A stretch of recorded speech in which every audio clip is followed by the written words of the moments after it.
I wish to raise to support the award of the Charter for the establishment of Kenya Medical Research Institute. Madam Speaker, given the chance, the Charter will enhance advanced scientific research that is conducted by the Kenyan people, scientists. And when it's done so, it will help in the advancement of humanity and improve the health of human beings. Madam Speaker, through the Institute, we shall have enhanced North-South collaboration, actually conduct more. We are doing now, currently, we're partnering CDC with CDC and many other international organizations. But when it has its own charter, it will give people postgraduate training, both in master's and PhD and postdoctorate, and that way enhance the visibility.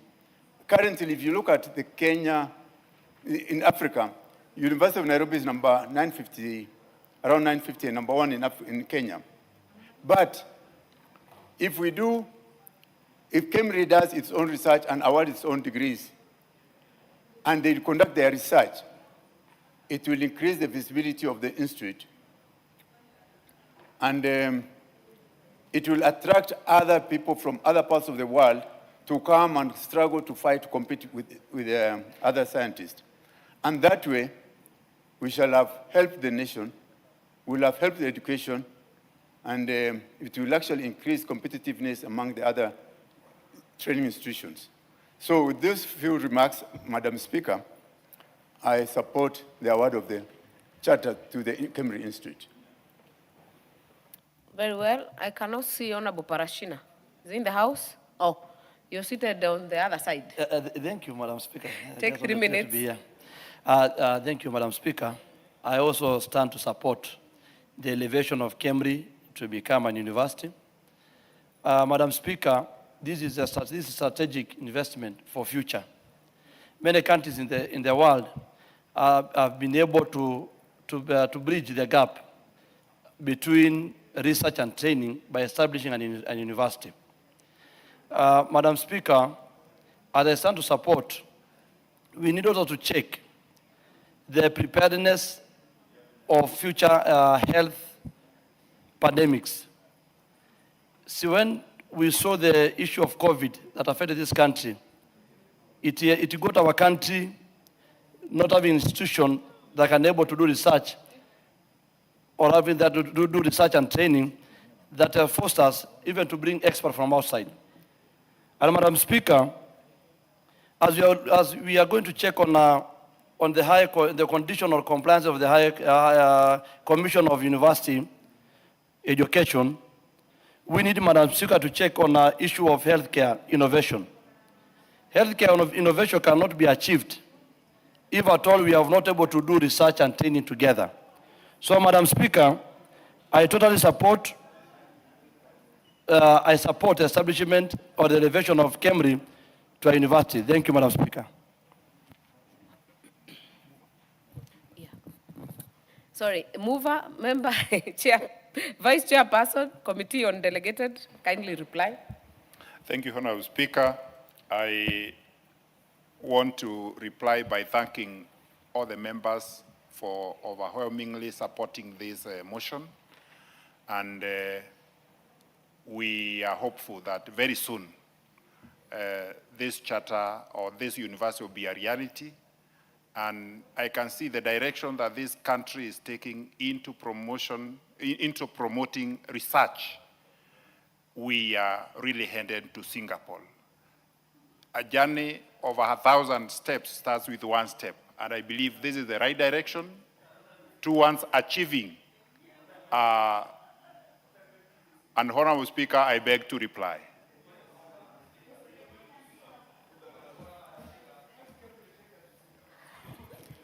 Other members, honorable members, I therefore put the question that this House adopts the report of the Committee on Delegated Legislation on its consideration of the draft charter for the establishment of the Kenya Medical Research Institute laid on the table of the House on Tuesday, 7th April 2026, and pursuant to the provisions of Section 24(1) of the Universities Act Cap 210, this House approves the award of charter for the establishment of Kenya Medical Research Institute. As many as are of that opinion say aye. As many as are of a contrary opinion say nay. The ayes have it.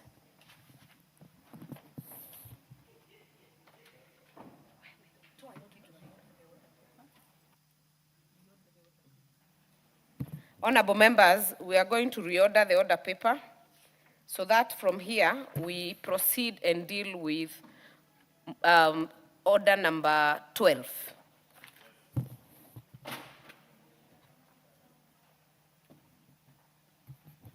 Order number 12, motion. Consideration of defense cooperation agreements. Chairperson, Defense, Intelligence and Foreign Affairs Committee. Thank you, Honorable Speaker. Honorable Speaker, I beg to move that, taking into consideration the findings of the Departmental Committee on Defense, Intelligence and Foreign Relations in its report on the consideration of the ratification of the 5 defense cooperation agreements between the government of the Republic of Kenya and the government of the French Republic, the Czech Republic, the People's Republic of China, the Federal Democratic Republic of Ethiopia, and the Republic of Zimbabwe, laid on the table of the House and pursuant to Section 8 of the Treaty Making and Ratification Act 2022, this House adopts a report and approves the ratification of the agreements with the reservations that the committee did enlist in the exercise of its mandate under Standing Order 216 and Treaty Making and Ratification Act. The committee undertook a comprehensive review of the agreements. My committee was guided by the Constitution and particularly Article 118 on the public participation and ensured that the stakeholders were duly consulted.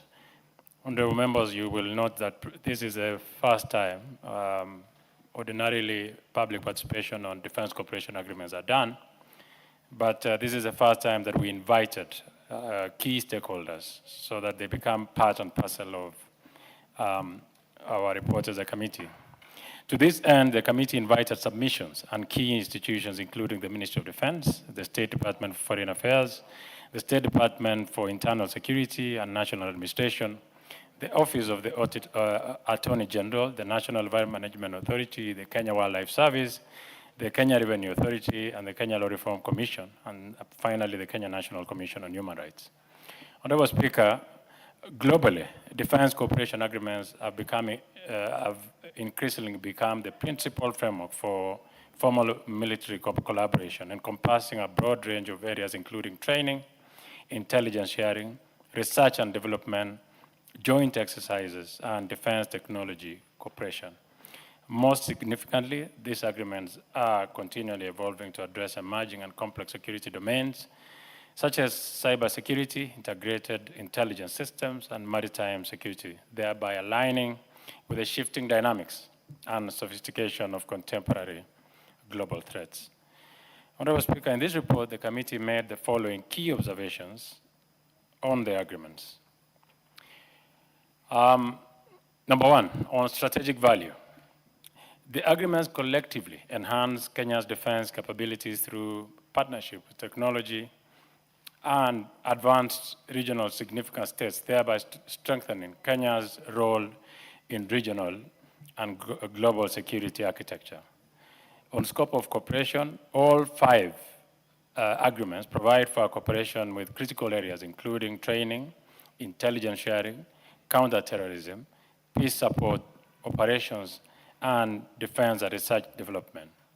On safeguards, the agreement consistently provides that visiting forces shall respect the laws of the host nation and shall not engage in combat or internal security operations unless expressly agreed. Honorable Speaker, let me just highlight on this point of visiting troops. And the House is still alive to the Batuk issues. This House and Committee on Defense and Intelligence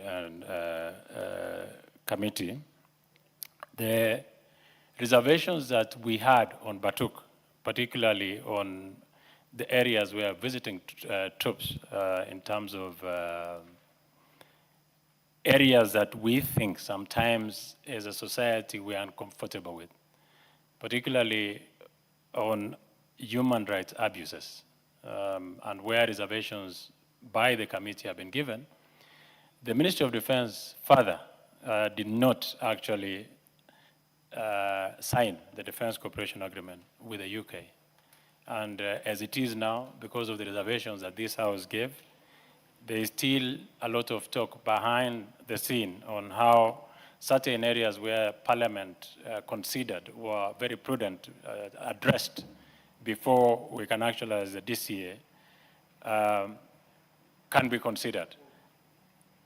The reservations of this House have formed the basis of quietly rejecting a DCA if they do not adhere to what Parliament has recommended. And that is why on the areas of, and like I said, all 5 agreements agreements considered provide visiting troops shall respect the laws of the host nation and shall not engage in combat or internal security operations unless expressly agreed. That is a very, very important point that the committee did raise. On institutional frameworks, each agreement establishes joint committees on working groups to oversee implementation, ensuring structured coordination and accountability. Honorable Speaker, notwithstanding the strength, the committee identified critical gaps that inform the reservations, and I would like to highlight these critical gaps. Number one is lack of standardization. The agreements do not follow a uniform template, leading to inconsistencies in key provisions, such as jurisdiction, environmental safeguards, and community protection. So different countries have different ways of engaging on a defense cooperation agreement. And as a committee, we thought it would be good if it was standardized. We have a template that now highlights on specific areas that we can cooperate on, so that as the Ministry of Defense engage on signing defense cooperation agreements, there's a template that is followed that touches on how to safeguard the environment, human rights safeguard, and all the other safeguards that we feel as a country should be considered and have not been considered on the DCAs. On matters of jurisdictional concerns, Honorable Speaker, variations exist in how criminal jurisdiction over visiting forces is addressed, raising concerns regarding legal clarity and enforcement. This we saw in the UK-Kenya Defense Cooperation Agreement, where it is still an issue to have jurisdiction. Our point as a committee is that visiting troops, when they commit crime, and we've highlighted the crimes that if they commit in the host country, they should be tried by the host country. For instance, murder. There is no way that we can have runaway murder on visiting troops and they have committed murder on our soil. The law should be that they should be tried in the country. And that is a matter that is a committee we raised as part of the reservation. It is already a reservation that we have with the UK. It is a reservation we've raised on all the 5 countries that have signed this DCA with Kenya that are here. On the issue of environment and community protection, you will remember with Batuk, and I know we are dealing with other countries here, but we've used Batuk as a benchmark now on doing DCAs. You'll remember on Batuk that we have very serious issues. A young man called Sasura who was killed by an exploded ordnance. There are issues of environment, use of accusations of white phosphorus, of a banned substance, rather a restricted substance that has huge damage to human life and animals. We have also highlighted on how they should be training the ecosystem. Many wildlife are subjected, because of explosions, are either subjected to abortion, moved from their ecosystem, yet there are no proper guidelines on how they can operate within such ecosystems. So the committee's recommendation is that even as they do training and when they visit the country, there should be very specific areas of where they should train. You cannot be training anywhere. You cannot be training on where animals are. It should not be allowed.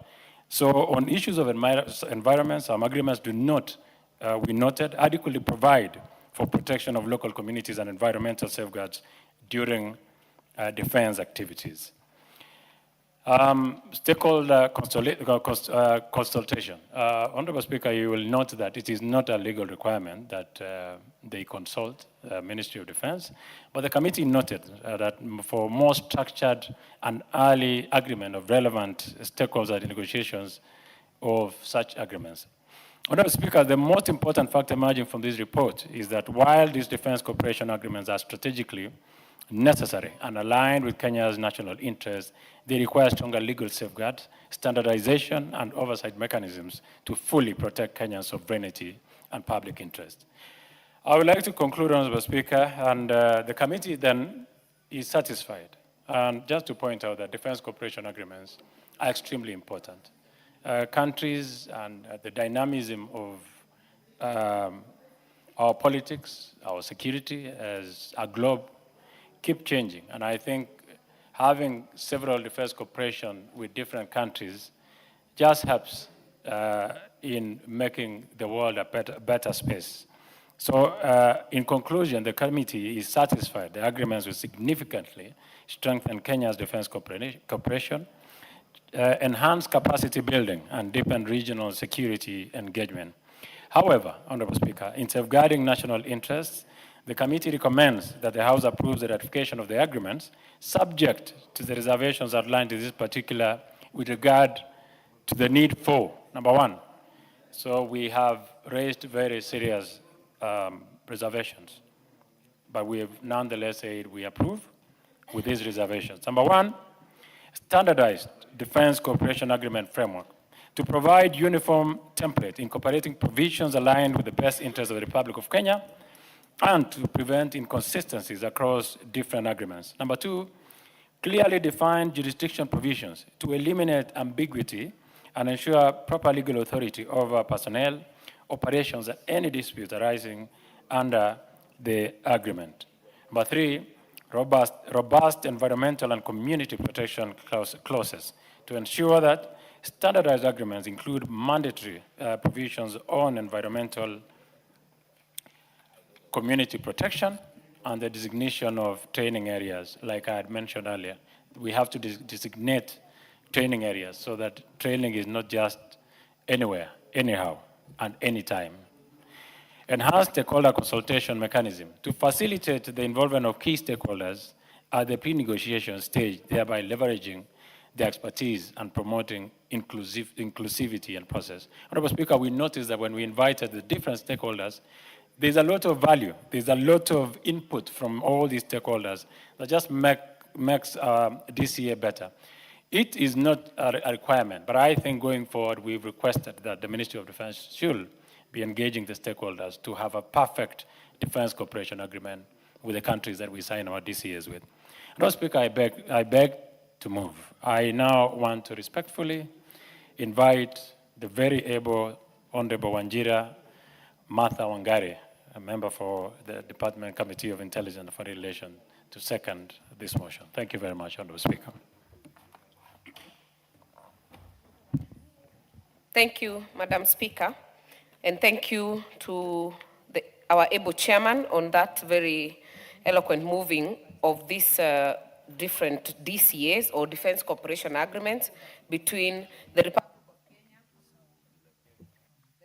of Kenya and the French Republic, the Czech Republic, the People's Republic of China, and the Federal Democratic Republic of Ethiopia and Zimbabwe. And from the onset, Madam Speaker, I want to join my chair in thanking the committee, and I think the whole process this time has been different for one reason, that despite that the Ministry of Defense is not by law required to engage with the other ministries, we saw and were able to bring them on the table to be able to be insightful and to add to the value of these DCAs. The reason we involved these stakeholders, Madam Speaker, is because they are the ones that are the line ministries. And Madam Speaker, we were able to meet quite a number, and we were able to meet even departmental heads from KWS, that is Kenya Wildlife Service. We met NEMA because of the environmental issues. We were able to meet with the Ministry of Interior. We were able to meet even with the human rights body that is the Kenya National Human Rights Commission, and we were able to listen and see their views. And one thing that stood out when we did this very strategic engagement is that there was need for more consultation in ensuring that we enrich these DCAs before they are actually implemented. And Madam Speaker, these DCAs are to help Kenya's strategic positioning. And Madam Speaker, we are living in a very dynamic and competitive security environment that is changing every day. And so we have to actually align, and this is not the first time we are doing it, but it's the first time, Madam Speaker, we are able to actually do proper public participation as regarded under Article 118 of our Constitution. Madam Speaker, something else that stood out is that maybe in future, this House may also be able to look at the Treaty Making Ratification Act and our standing order so that Parliament does not only become a conveyor belt, because what I feel from many members is that we are not able to really make amendments at this point because these are internationally negotiated instruments. They have gone through a process, some taking even years to get to where they are. And so Parliament is at the tail end. And that is why we are only given very limited options in terms we either pass it, we either reject it, or we pass it with reservations. But Madam Speaker, the one thing I would say that this committee has done since last time, because I sat there and I still sit there today, is that we have increased the oversight as per our mandate so that we follow up. And Madam Speaker, it is also very important to note that this is the committee that has actually committed an inquiry that ran almost 1 year, Madam Speaker, to find out on the issues that came under the murder and after the murder of Agnes Wanjiru in Batuk, Madam Speaker. So, Madam Speaker, from that experience, that is why we were able to engage these stakeholders to ensure that we have done a better job. Even as we pass this, Madam Speaker, we also record the reservations, and not only just recording the reservation, it will be the job of not only this committee, but also the House to follow up on the oversight. Madam Speaker, the other issue that came out was that the ministry does not have a standard template for the DCAs. So you'll find, like, if you ask me the DCA between Ethiopia, even as we deal with reservations, it was one of the best. They had actually isolated issues that we had raised in Batuk. And they had said if a soldier or any person commits any crime in the host country, they are tried under the host country. Because what we saw with Agnes Wanjiru's murder is the extradition before any consequences was faced to the person who was responsible. So, Madam Speaker, there is a need to have this structural engagement. Let us have this non-negotiable and bare minimums put in every DCA that we actually pass as this committee, as this House and as a country. Madam Speaker, if you look at French, we have been very clear, and we say the reservations as a committee is that any offense that does not fall under provisions of 13.2 above should be subject to the primary right of the host nation. And for avoidance of doubt, Madam Speaker, the following offenses are not considered offenses arising of an act of omission in the course of official duty. Some of these matters, Madam Speaker, is murder, sexual offenses, anything to do with SGBV should be tried in the host nation. Matters to do with torture and cruelty should be dealt in the host nation. Matters to do with slavery, matters to do with offenses against a host nation security. All these matters, Madam Speaker, cuts across of all these 5 DCAs. It is only Ethiopia that had not had this problem, Madam Speaker. If you look again with the French, we were very clear in terms of community relations that the personnel of the visiting forces shall respect the traditions, shall respect the customs and cultures of their local communities. And Madam Speaker, this also extends to the environmental issues, and that now was also brought by the Kenya Wildlife Services. The issue of the fires that we've seen in Oldaiga, in Batuk's operation, are not repeated. So we have also said, the other reservation we have, every DCA must have an environmental protection clause. And this, Madam Speaker, should be applied to all the DCAs. Any DCA coming to the committee and to the House should have at least all the definitions, those are the preliminaries, have the exemption of the criminal issues that are not in the course of duty, have the issues of community relations so that we also take the community with us, and also have environmental protection.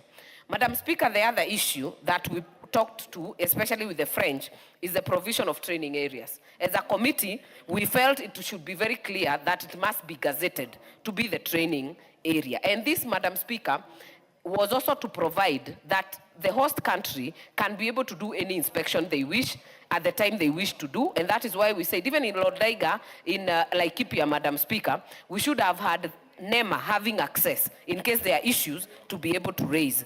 Madam Speaker, the issue of joint committees cuts across all the 5 DCAs, but the concern of the committee was that the membership needs to also include the community and include those state departments that are responsible in terms of those issues that are that are being discussed. Madam Speaker, finally, I want to say that this committee, with these extensive deliberations, however, put it to the Minister of Defense, who we also met, that they must have a template. Secondly, in the whole government approach, they must involve the line ministries in the negotiations. That way, they don't complain that they didn't know what was being done.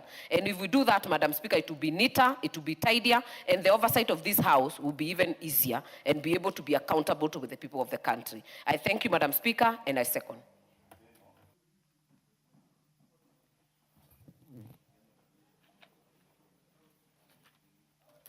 Honorable members, I now propose the question that this House adopts the report of the Departmental Committee on Defense, Intelligence, and Foreign Relations on the consideration of the Defense Cooperation Agreements laid on the table of this House on Thursday, 2nd April 2026, and pursuant to the provisions of Section 8.4 of the Treaty Making and Ratification Act, Cap 4D, approves the ratification of the following defense cooperation agreements. 1. Agreement between the Government of the Republic of Kenya and the Government of the French Republic, subject to the reservations on Article 9.5, 13.3, and inclusion of the new articles on the community relations and environmental protection and training areas. 2. Agreement between the Government of the Republic of Kenya and the Government of the Czech Republic, subject to the reservations on Article 14 and inclusion of the new provision on jurisdiction. 3. Agreement between the Government of the Republic of Kenya and the Government of the People's Republic of China, subject to the reservations on Articles 10.2.2 and inclusion of the new provision on training areas. 4. Agreement between the Government of the Republic of Kenya and the Government of the Federal Republic of Ethiopia, subject to the reservations on Article 11. And finally, 5, agreement between the Government of the Republic of Kenya and the Government of the Republic of Zimbabwe, subject to the reservations on Article 11.5 and inclusion of the new articles on environmental protection and training areas.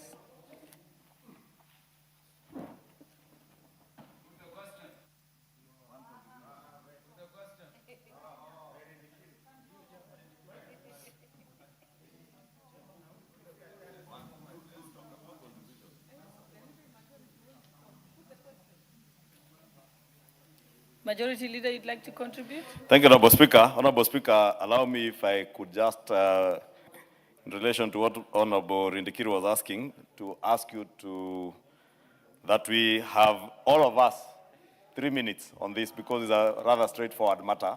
And even myself, I'll just take 2 minutes. If it's agreeable with you, Honorable Speaker. Okay. Let's proceed, Honorable Ounda.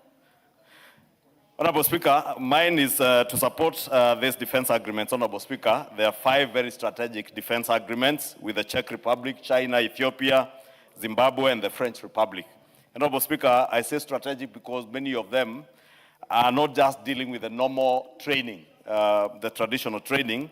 Some are dealing with cyber security. For instance, if you look at the one with Zimbabwe, it deals with cyber security. There are those like the France one that are dealing with marine surveillance and space, Honorable Speaker, and these are new areas that we need to also share knowledge in and skills, and therefore they will be very instrumental in the development of our security systems and defense system in the country, enhancing the capability of both our defense forces and those of the partner countries, whether it is France or Zimbabwe or Ethiopia. Honorable Speaker, also the one with Ethiopia particularly, Honorable Speaker, will help us to deal with the security issues along the Marsabit-Moyale border, and also the road from Moyale coming into Isiolo. You know, we have had challenges of proliferation of drugs, and especially hard drugs, coming all the way to Isiolo and parts of Nanyuki. And therefore, this agreement also touches on issues that will touch on that border from Marsabit to Moyale, and also help us to counter with the spillover of Al-Shabaab threats across the Ethiopian border, and reinforces our commitment to the IGAD framework and our collective regional stability. Honorable Speaker, I also support this agreement because the reservations that the chair and the mover and the second Honorable Angari have spoken to speaks to some of the pertinent issues that have been problems to many of us and many Kenyans in relation to the defense cooperation agreements. And the case in point is the issue of the polluter pays principle, that if anyone pollutes our environment, whether you are training or in the disposal of firearms or other weaponry or other equipment and gear that you're using, then you pay for it, Honorable Speaker. And this being a non-negotiable thing in this agreement is indeed very commendable, and I want to thank the committee and support them. Honorable Speaker, you remember the issue of the Batuk incident with Agnes Wanjiru. And this also is being addressed, and I must thank the committee for being very sensitive to the plight of Kenyans in the areas where these forces will be training or in the communities that they're engaging in, and also the protection of our wildlife, conservation of our conservancies, Honorable Speaker, where many of these officers come to train in. Honorable Speaker, also the issues that touch on customs, VAT exemptions for allied forces. And indeed, I want to agree with the committee in their report that we need to have a clear definition of who are our allied forces, so that we do not have a blanket exemption on customs or even VAT for things that are coming into the country without paying duty, Honorable Speaker. Honorable Speaker, with those very few remarks, allow me to thank the committee for the good work that they put in, because they have really demonstrated in their report that they put in their minds and their effort in ensuring that our interest as a country come foremost ahead of anything else, whether it is on matters pollution, whether it is on matters taxation, Honorable Speaker, or the defense of the people of Kenya, that if you commit a crime within the Kenyan jurisdiction, you will be tried on Kenyan soil, so that the issues we saw with Agnes Wanjiru never comes again. With that, I support. Thank you. Honorable members, I think we had agreed that we'll be 3 minutes each, and we have 3 people who had raised their hands. Honorable Owundo, then you'll be followed by Honorable Pasaris, then Honorable Samsam, then we can ask the mover to reply. Thank you, Honorable Speaker, for this opportunity to also support the report by the Committee of Delegated Legislation, Foreign Departmental Committee on Defense, Intelligence and Foreign Affairs on Defense Cooperation Agreements. Honorable Speaker, it's gratifying to find that the government has found it fit to bring these agreements to the National Assembly for ratification. Many times, you define the relevant ministries and said ministry has had the courage to raise areas of reservations, and I hope and do believe the final documents are going to be signed, will be signed having put into place or considered those reservations.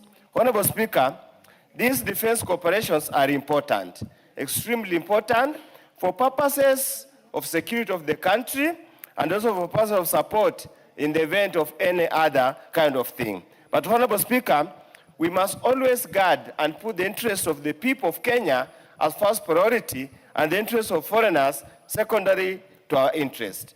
What has always happened in Laikipia under the Batuk arrangement is an eye-opener that any future defense cooperations must be ring-fenced or must be insulated against any human rights abuse all over this country. Honorable Speaker, I can see here we are signing a defense agreement with Ethiopia, and many of us know that Ethiopia has always been at times an aggressive enemy where the fighters or militias based in Ethiopia have crossed over the border and caused mayhem, killed and stolen livestock in the part of Kenya. We do hope this agreement will stem and stop this kind of aggression so that we can live in peace as good neighbors. With those remarks, I support Honorable Speaker. Very well. Member for Mombasa. Asante sana Mheshimiwa Spika, na mimi niweze kuunga mkono kamati ambayo imeshughulikia ripoti hii ya kuweza kuleta mambo ya usalama ambayo imesainiwa na France, Kenya na Czech, na naona taifa gani lingine la tatu hapa, nimeona na Zimbabwe pia Mheshimiwa Spika, na Ethiopia. Lakini Mheshimiwa Spika, mimi nataka kwanza, kwa sababu nimesoma, nimeona kuwa ni mambo ya training ya mambo ya usalama. Ni kweli pia wanajeshi wetu ama vitengo vyetu vya usalama vikipata training ya vifaa tofauti tofauti na kuelewa namna ya kuvitumia, inakuwa uzuri sana, wanajitayarisha katika pale maisha mbeleni. Hatuwezi kujua kitu gani chaweza kutokea Mheshimiwa Spika. Lakini pia nimeona kuwa sheria imezingatiwa vizuri kuangalia kwa masuala ya mazingara, na ikiwa hao wanaokuja wanaweza wakavunja sheria, Mheshimiwa Spika, vitengo hivyo vimeangaliwa kuwa hatua gani itakayochukuliwa, kwa sababu tumeona wengi wamekuja hapa Kenya na nchi zingine, Mheshimiwa Spika, tukapata cases nyingi ambazo za utovu wa nidhamu, mambo mengi ambao wameyafanya mabaya, na siwezi kutaka kuona kuwa pengine kama Mombasa, ikiwa watakuwa kwa kule, nianze kupata cases ambazo sizo kutokana na hawa wanajeshi ambao watakuja kutoa mafunzo katika vitengo vyetu vya usalama, Mheshimiwa Spika. Lakini pia Mheshimiwa Spika, tukiangalia katika mipaka yetu mambo mengi yamekuwa yakitokea. Hawa wenzetu ambao wa Kenya hawatoshelezi kuweza kuangalia hivyo vitu, kwa sababu wanahitaji intelligence, wanahitaji masomo ya hali ya juu kuweza kupambana na vitu hivi, Mheshimiwa Spika. Kwa hiyo kama hawa watakuja kuwapatia mafunzo mazuri, kutumia vifaa vipya, kuangalia mambo ya cyber bullying na cyber crime, Mheshimiwa Spika, mengi tumekuwa tukipeleka cases, lakini vile ya uchunguzi inachukua muda kwa sababu hawajakuwa na uelevu zaidi. Kwa hiyo mimi napongeza juhudi hizi, ila nasema wakija waje wakijua tuna sheria ya Kenya, wakae na sisi kwa amani na kuangalia nidhamu za taifa la Kenya. Asante sana Mheshimiwa Spika. Asante mbunge wa Kajiado. Mheshimiwa Parashina, not on this. Mbunge wa Geshogo. Thank you, Honorable Speaker. Let me also echo my colleagues in supporting the Committee on Defense for this report. Honorable Speaker, as you've highlighted in your contribution, I think it's the high time we amend the relevant act to enable Parliament also to be participating during the negotiations, so that at least if there are any amendments that need to be done before the treaty is signed, at least Parliament has a say. And of course, after ratification, I will implore this Parliament that we invest or we put enough resources for purposes of oversight, because some of these agreements are also domiciled, the implementation may also be domiciled outside this country. And sometimes because of the limited resources, we may not be able to follow up and see how Kenyans are benefiting from these agreements. For example, I've participated in approval of the Kenya-UK trade agreement in the last Parliament, the Kenya-EU agreement, and also recently the Kenya-UAE SEPA agreement. And sometimes we may not have a good track on how the Kenyans are benefiting out of this. And on this matter of security, Honorable Speaker, I support that all people who have operations within this country must be answerable to the laws of the land whenever they commit crimes against Kenyans. Honorable Speaker, with those few remarks, I support. Finally, Honorable Esther Passaris. Thank you, Madam Speaker, for giving me this opportunity. Madam Speaker, I rise to support the ratification of the Defense Cooperation Agreement as tabled by the chairperson of the Departmental Committee of Defense, Intelligence and Foreign Relations between Kenya and the government of France, the French Republic, the Czech Republic, the People's Republic of China, the Federal Republic of Ethiopia, and the Republic of Zimbabwe. Madam Speaker, I commend the committee for identifying the critical gaps that inform the reservations contained in the report. First, on the lack of standardization. The committee observed that the agreements do not follow the uniform template, leading to inconsistencies in key provisions such as jurisdiction, environmental safeguards, and community protection. The move to develop a standardized template is therefore important so that all defense cooperation agreements Kenya enters into adhere to minimum safeguards, including the protection of human rights, environmental standards, and the clarity of operational limits for visiting forces. Second, on jurisdiction concern, variations exist on how criminal jurisdiction over visiting forces is addressed, creating legal uncertainty. The House must be clear that crimes committed on Kenyan soil must be subject to Kenyan law. Serious offenses, including loss of life, cannot be handled outside our jurisdiction. On sovereignty and justice for victims require legal clarity within these agreements. Third, on environmental community protection, defense cooperation must not compromise ecosystems, wildlife, and local communities. Training areas must be clearly designated, environmental safeguards, enforced and accountability mechanisms put in place to prevent harm to communities and biodiversity. Finally, on stakeholder consultation, the committee emphasized the need for structured and early engagement of relevant institutions during negotiations. This strengthens transparency and ensures the agreements reflect national interest. These defense cooperation agreements strengthen Kenya's security partnerships, while the reservations ensure protection of the sovereignty, communities, and environment. With those remarks, I support. Very well. I'll indulge member for Navaholo to close.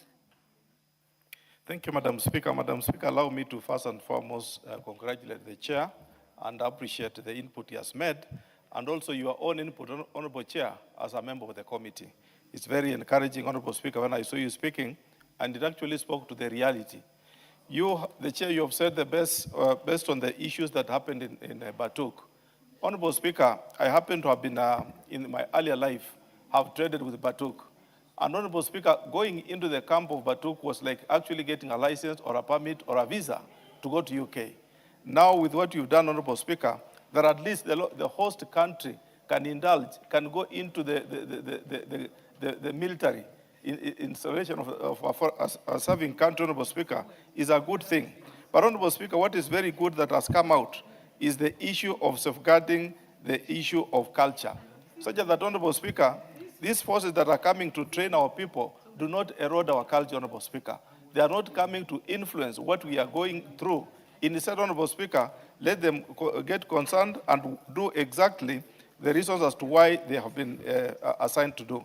Honorable Speaker, final issue I have to thank the committee for considering is that, Honorable Speaker, once this agreement is done, as a DCA between Kenya, say with a foreign government like French or any of these listed countries, now, Honorable Speaker, it's mandatory that they have to observe the issue of environmental concern. Honorable Speaker, the world is changing because of our own activities. And most of these forces, Honorable Speaker, happen to destroy environmental impact on the soil, Honorable Speaker, but they go away, leaving us in danger. And that, Honorable Speaker, is a good thing. And I want to thank the chair and the Committee on Foreign Relations that they've done for us a very good understanding of this year, and I beg to support. Very well. Mover to reply. Thank you, Honorable Speaker. Let me take this opportunity to thank my committee. Honorable Speaker, you'll remember we did this exercise when the rest of Parliament was on recess, and I want to thank my committee for putting effort and being there to have such a good product in this document, Honorable Speaker. I want to thank the staff of our committee, and most importantly, colleagues, for your positive contribution towards these defense cooperation agreements. Honorable Speaker, I want to end it there. I'll say that I reply. Very well. Honorable members, I therefore put the question that this House adopts the report of the Departmental Committee on Defense, Intelligence and Foreign Relations on its consideration of the defense cooperation agreements laid on the table of the House on Thursday, 2nd April 2026, and pursuant to the provisions of Section 8.4 of the Treaty Making and Ratification Act, Cap 4D, approves the ratification of the following defense cooperation agreements. Number one, agreement between Government of the Republic of Kenya and the Government of the French Republic, subject to the reservations on Article 9.5, 13.3, and inclusion of new articles on community relations, environmental protection, and training areas. Number two, agreement between Government of the Republic of Kenya and the Government of the Czech Republic, subject to reservations of Article 14 of inclusion of a new provision on jurisdiction. Number three, agreement between the Government of the Republic of Kenya and the Government of the People's Republic of China, subject to reservations on Article 10.22 and inclusion of a new provision on training areas. Number four, agreement between the Government of the Republic of Kenya and the Government of the Federal Republic of Ethiopia, subject to reservations on Article 11. And finally, the agreement between the Government of the Republic of Kenya and the Government of the Republic of Zimbabwe, subject to reservations on Article 11.5 and inclusion of new articles on environmental protection and training areas. As many as are of that opinion say aye. As many as are of a contrary opinion say nay. The ayes have it. Honorable members, we'll go back to order number 11. Order number 11, the Special Economic Zones Amendment Bill, National Assembly Bill number 8 of 2026, second reading. Majority Leader. Thank you, Honorable Speaker. Honorable Speaker, I beg to move that the Special Economic Zones Amendment Bill, National Assembly Bill number 8 of 2026 be now read a second time. Honorable Speaker, this is a very short bill, but very consequential in the development of our nation. And I say consequential, Honorable Speaker, because this bill comes as a culmination or as a direct response to the resolutions of the House when the House adopted the Joint Committee's report on the field development plan for blocks T6 and T7 in the south of Lokichar Basin. Honorable Speaker, you remember the Joint Committee on Energy and it was Energy and which committee?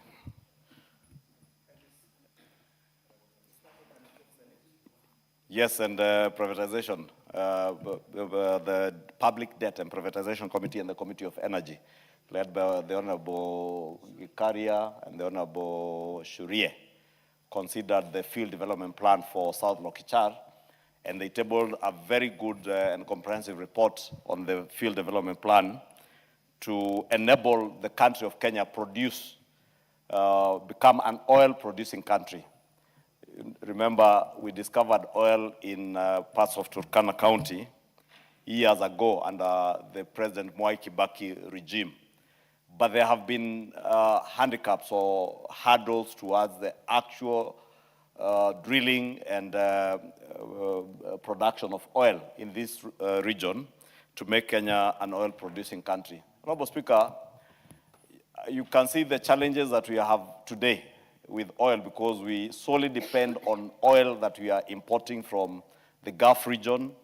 And with the war in the Gulf today, you can imagine how the risk at which we are faced as a country. Therefore, it's imperative that we begin our oil production as quickly as it can be done. Honorable Speaker, the primary intent of this bill, therefore, is to address some of the specific legal and fiscal gaps that have hindered the commercial development of our oil reserves or discoveries in Turkana County. And therefore, it has quite a number of legal interventions and other fiscal interventions that will help us to realize, or rather to develop our oil sector. Honorable Speaker, the bill seeks to amend the Special Economic Zones Act and align our investment framework with the operational realities of such large-scale and capital-intensive projects as are required in this petroleum sector or the oil sector. And the bill seeks to expand the scope of our special economic zones to include oil and gas, or rather the oil and gas sector, to allow the SEZ developers and operators in oil and gas zones to undertake enterprise activities within the SEZs, because our SEZ framework today did not incorporate the oil and gas, and this being a new area of operational industrial operations in this country, then we need to open up that space to also include oil and gas, and that is both midstream and upstream. And Honorable Speaker, the bill actually specifically expands the scope of SEZs to include midstream and upstream petroleum investments or investment incentives. And if you look at the bill under Clause 2, it introduces those definitions of what constitutes a midstream petroleum activities or operations and what are upstream petroleum operations, to ensure then that our SEZ framework mirrors the sector's primary legislation, which is the Petroleum Act. Therefore, you see a lot of cross-referencing with the Petroleum Act, which is the parent act.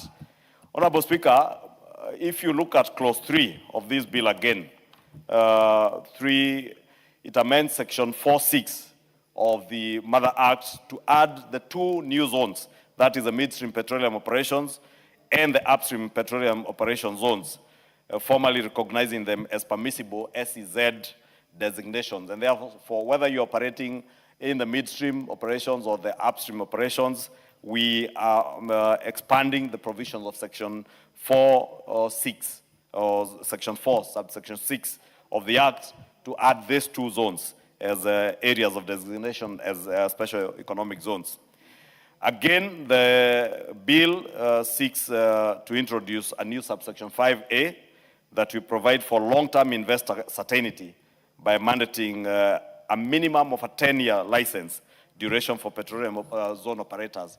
Again, Honorable Speaker, you know, we've had licenses ago that are annual. And in such a capital-intensive industry as oil and gas development, because you will not develop drilling and production of oil, or probably pump it for refining through the Lapsset corridor at an investment of a few million shillings. This requires hundreds of billions of Kenyan shillings and hundreds of billions of dollars, Honorable Speaker.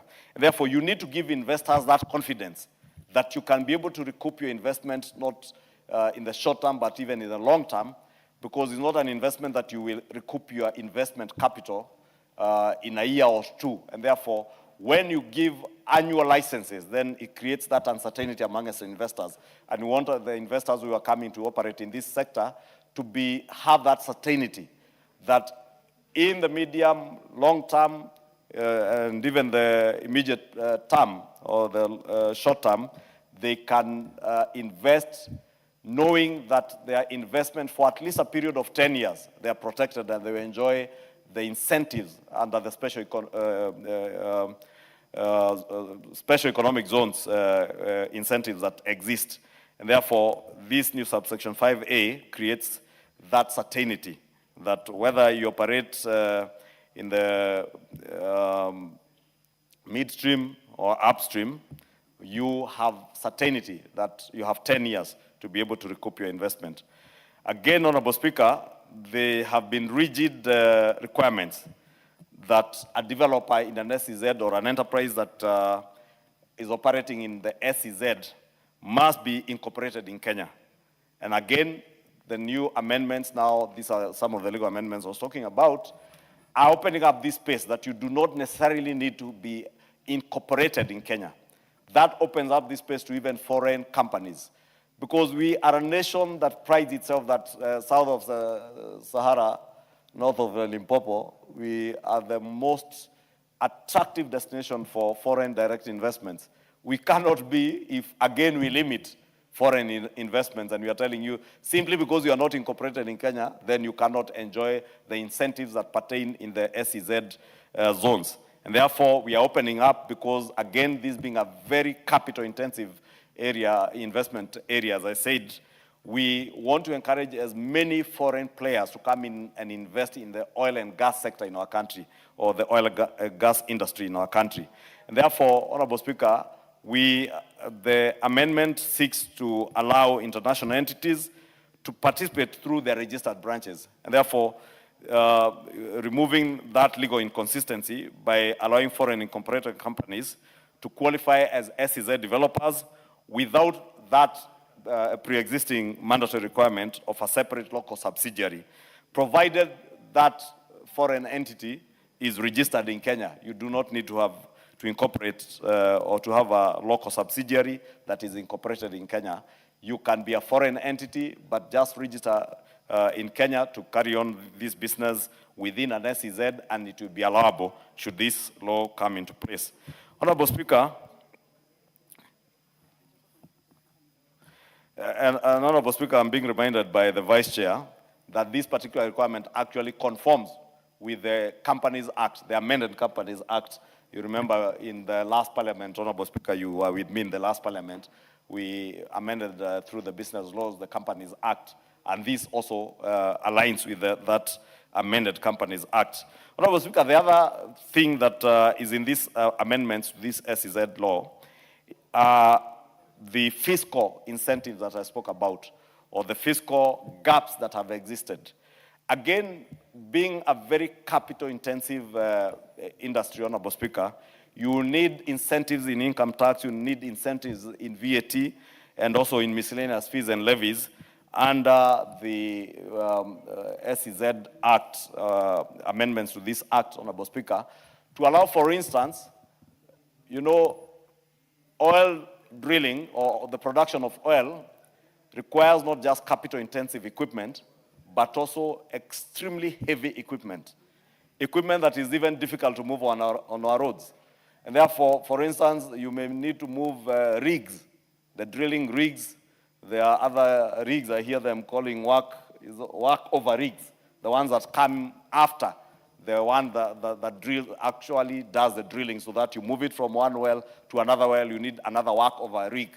These rigs, many of them are very expensive and very heavy in terms of weight, and therefore we need to be moved using our rail, and therefore we will be seeking also to exempt the movement of this heavy equipment so that we also protect our roads.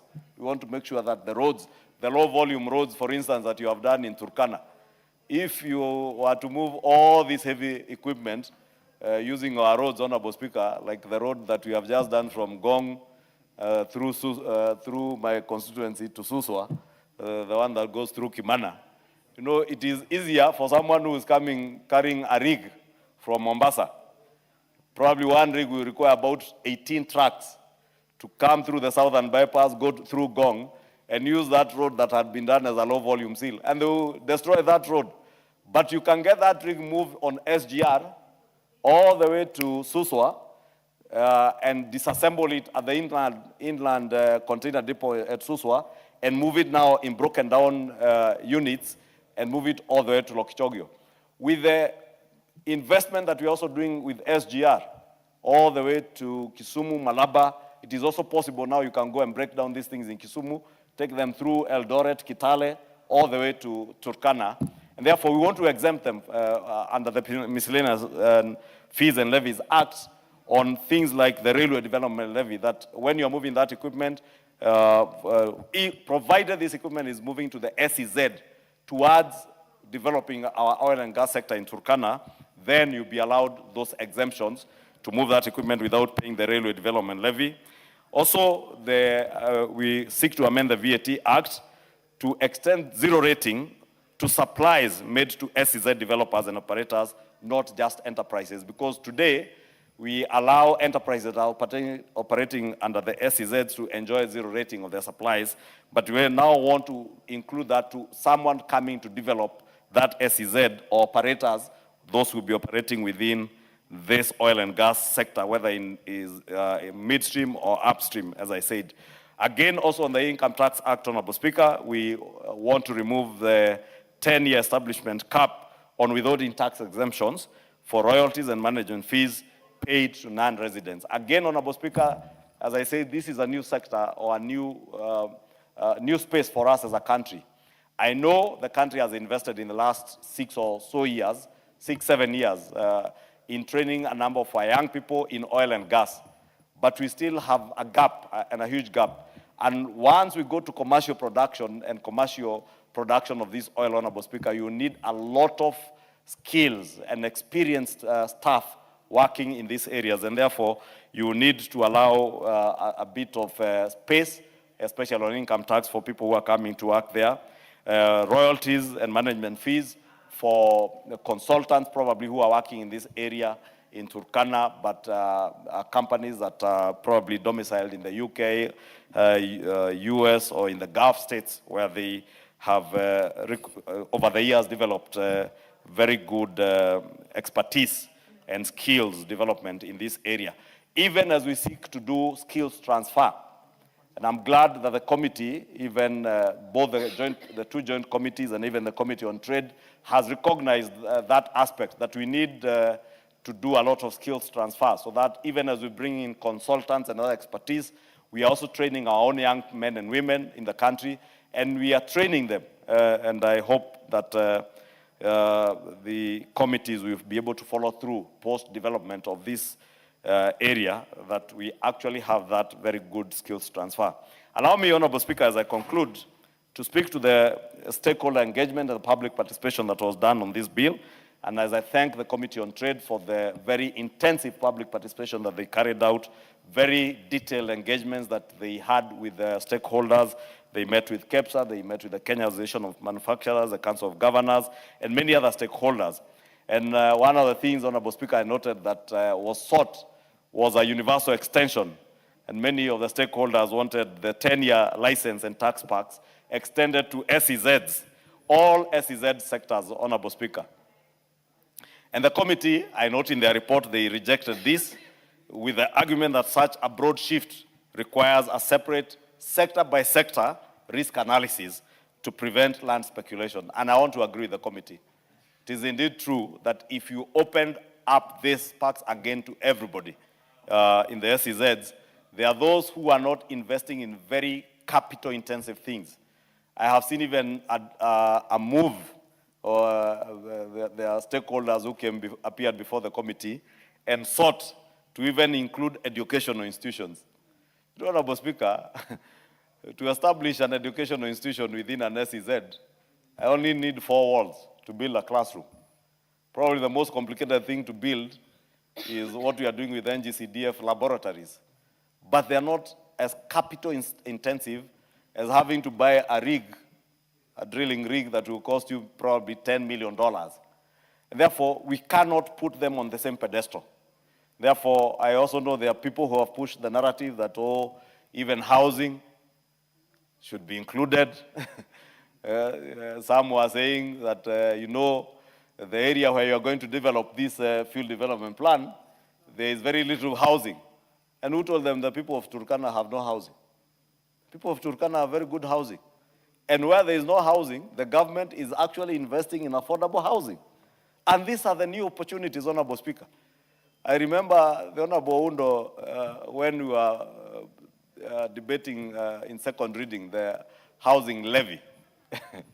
Honorable Undo, comically that time asked us, who said Kenyans want houses? Why don't you allow Kenyans in Turkana to live in their mud huts? Because that is where they have lived. And he said those in Western Kenya are okay in the houses they are living in. And I remember me telling Honorable Undo then, and I will repeat the same today. It is true, the people of Turkana, the herdsmen who build manyatas and move, our Maasai, Samburu brothers and those from northern Kenya who move around in manyatas as they graze their animals, that was the way of life and has been the way of life of these people. But what are we going to do with the natural resources that have now been discovered in their areas? Do we tell them then that even the expatriates who come to work there will live in their manyatas? That was the reasoning behind even the investment in affordable housing across the country. Now the people of Turkana will appreciate having in South Lokichar affordable housing.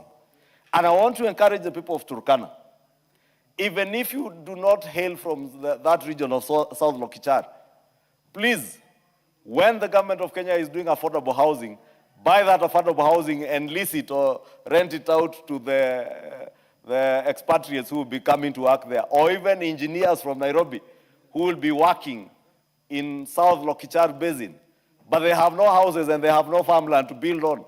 They will live in Airbnbs owned by young industrious Kenyans from Turkana County or from neighboring counties. Or even if you are from Nairobi, if you see affordable housing being sold in Turkana, run and buy. Because very soon it will be pesa mfukoni, as we said when we were campaigning, that kazi ni kazi, pesa mfukoni. Pesa mfukoni did not mean that we will get money and give to people to put in their pockets, but would bring in policy shifts and changes that would bring in investments that will put money in people's pockets. And there is no other way of putting money in people's pockets other than this kind of legislative changes, legislative proposals that are actually changing what were otherwise considered to be marginalized and forgotten corners of our country to become the new frontiers of development and economic growth of our country. Turkana County is the future of this country. Whether it is in the development of this oil sector, oil and gas, or it is in the development of the rich water resource that has been discovered there. This county and other counties in the north, and others in Western Kenya, like Ikolomani, where the chair of this committee comes from. You can see, so in Ikolomani the other day, people were fighting over investors who are coming to invest in the gold mines. To Transmara, to Marsabit, to that Turkana, to West Pokot, what were otherwise marginalized and forgotten corners of this country, now hold natural resources that will, in a big way, contribute to the development of our country and our economic growth. That is why, Honorable Speaker, we must never allow the hate-mongering that you see with some of the characters that we see in the opposition. The ethnic bigotry that we see with them must never be allowed. Because as a leader, I appreciate that it is that young engineer from Kikuyu who is studying oil and gas at Bath and Leeds University in the UK, who will now come and not get an opportunity to work in oil and gas in Kikuyu because there's no oil and gas in Kikuyu. Or that young lawyer who is studying environmental law and oil and gas law in a university in Australia, who hails from Wamunyoro village, but will have no opportunity to work in the oil and gas sector in Wamunyoro. They will go and seek opportunities in Turkana. They will go and live with fellow brothers and sisters, fellow countrymen, not just people from their villages. And that is why we must continue as leaders to encourage the young people of Kenya not to listen to the hate mongers, not to listen to the ethnic bigots who want to make them believe that where they hail from, they are more superior than other Kenyans, and make them appreciate the length and breadth of this country. And know that resources that exist in this country exist in many other corners of the country other than where you hail from. And even employment, job opportunities, wealth creation opportunities that exist in Mandera, they will now exist in Turkana. Honorable Speaker, the investment opportunities for business people, whether it is in logistics, whether it is in provision of services like transportation, Honorable Speaker, the movement of those rigs, food and beverage industry, Honorable Speaker, because the thousands of people will be working in this field development region in Lokichar, those people must eat. The people of Turkana are not producing all this food. It will take a farmer in Muranga to produce their coffee, and that coffee will be sold to those people working in Turkana. It will take a farmer in Nyandarua to produce their potatoes, and the potatoes will go and feed those people there, and you make a living out of it. And that is why, Honorable Speaker, we must never allow hate-mongering and ethnic bigotry to take center stage in the politics of our nation, Honorable Speaker. I want to urge the House, Honorable Speaker, that this being a consequence of our own produce or our own product, because as I said, this is a consequence of a report that was adopted by this House, the field development plan that was tabled in this House by the joint committees. We support this bill, not for the sake of supporting it because it is a bill, Honorable Speaker, sponsored by the government, but because this will be transformational in our country. This is what will help us realize before the end of this year, God willing, should we be able to pass these laws, to see the first oil come out of the wells in Turkana County. So that, God forbid, Honorable Speaker, should there be another war in the Gulf, and we don't even know when this one will end, we can have backstop our oil reserves with what we are producing locally, Honorable Speaker. I know the naysayers think these are stories. Just like when we spoke about housing, you remember, Honorable Speaker, when they were criticizing the housing levy, they said, oh, this will become a slush fund for William Ruto and his cronies. To date, Honorable Speaker, the people of Kenya, across the entire country, from Funyula to Kikuyu, testify that indeed the housing levy is transforming this country. That housing levy is developing markets for the mamambogas we promised to uplift from Mavumbini to dignified places of trade in modern markets that has cold rooms, that has those, what do you call those places for feeding young children? I don't know, I've forgotten the name. Creches. Yeah, crests. Crest or crash, depending on where you come from. From Nyeri, we'll tell you. Markets that have crashes, Honorable Speaker. Markets that have cold rooms. That would not have been possible, Honorable Speaker, without the housing levy. That housing levy today, you can see skyscrapers dotting every other town across the country. When you fly across this country, there are some towns, I don't want to name some towns so that I don't belittle anybody's town, but let me use my case example of Kikuyu Town.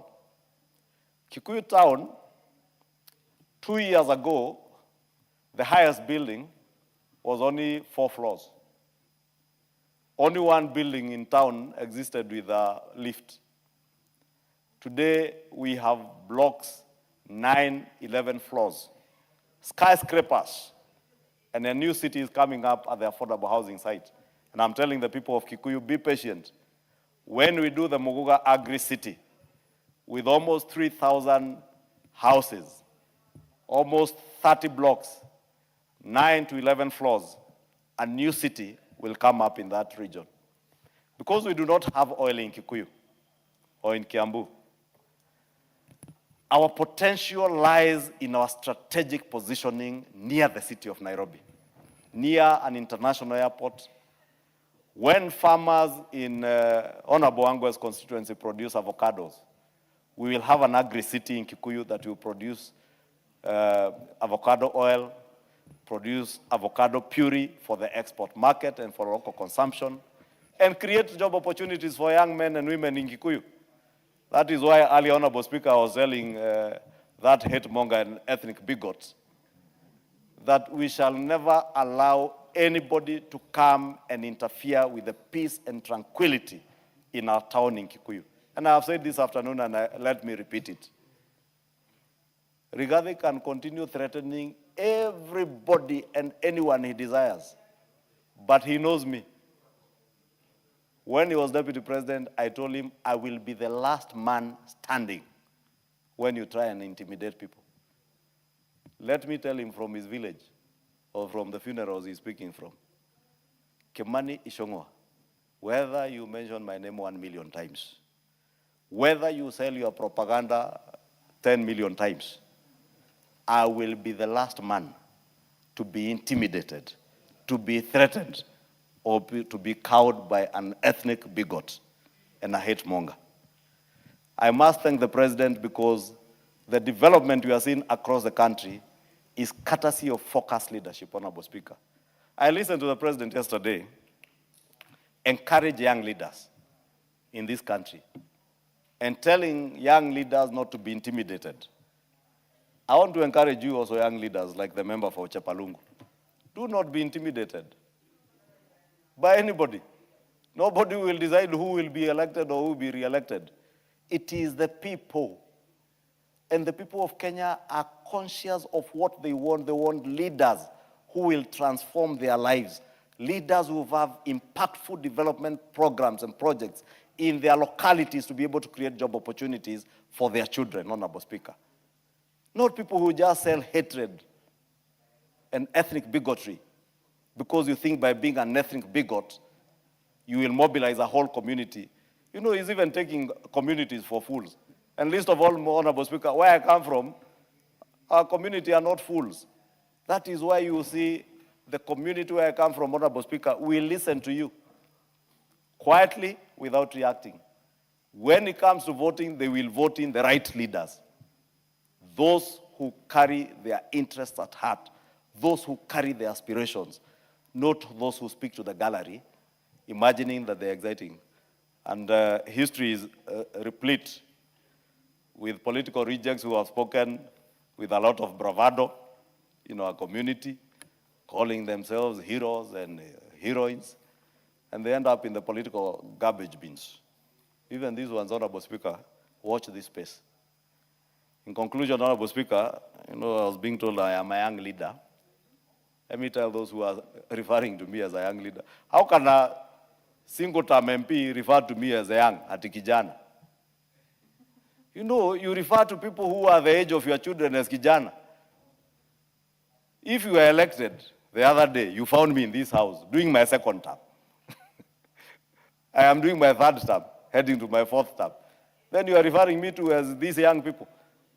I might look young, but my brain, my intellect is way beyond yours, my friend. Way beyond yours. That is when you were stealing relief food. I was a student at the Alliance High School when you were stealing relief food. When you are presiding over the murdering of people from your own community in 1992, I was still a student. When you were stealing from your brother, I had just graduated from the university. Therefore, these thieves should know people and know people well. Honorable Speaker, allow me to move this bill because this bill is transformational to this country. And I was urging you to pass this bill as quickly as we can to help us realize that long-held dream since the time of President Mwai Kibaki, a visionary leader, a leader who hailed from Nyeri County. But never at one time did I ever hear President Mwai Kibaki converse in public in the Kikuyu language or Kikuyu dialect. Because he realized he was a national leader. He carried the aspirations not just of the people of Nyeri and the Mount Kenya region, but carried the aspirations of the entire nation. That is why today we remember President Mwai Kibaki with a lot of admiration. He never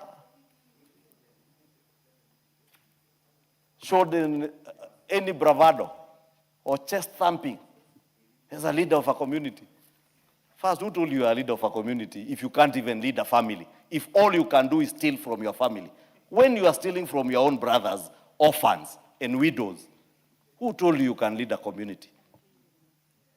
When you are jailing your own nephews because you hold a position of influence in government to be able to steal from their family, and you want to tell us you can lead anybody? I want to repeat what the President said, you will lead nobody. You will lead nowhere. Honorable Speaker, let us pass this bill so that the people of Lokicha, the people of Turkana, and most importantly, our nation grows with a new industry in oil and gas. And this bill, as I said, deals with the hurdles or the gaps that existed before that stopped us from being able to exploit that full potential of the oil and gas sector. From the time of Mwai Kibaki, They wasted 10 years after Mwai Kibaki when nothing was being done there. People just sought to strike deals with tallow oil. When it backfired, they were left insulting everybody in town.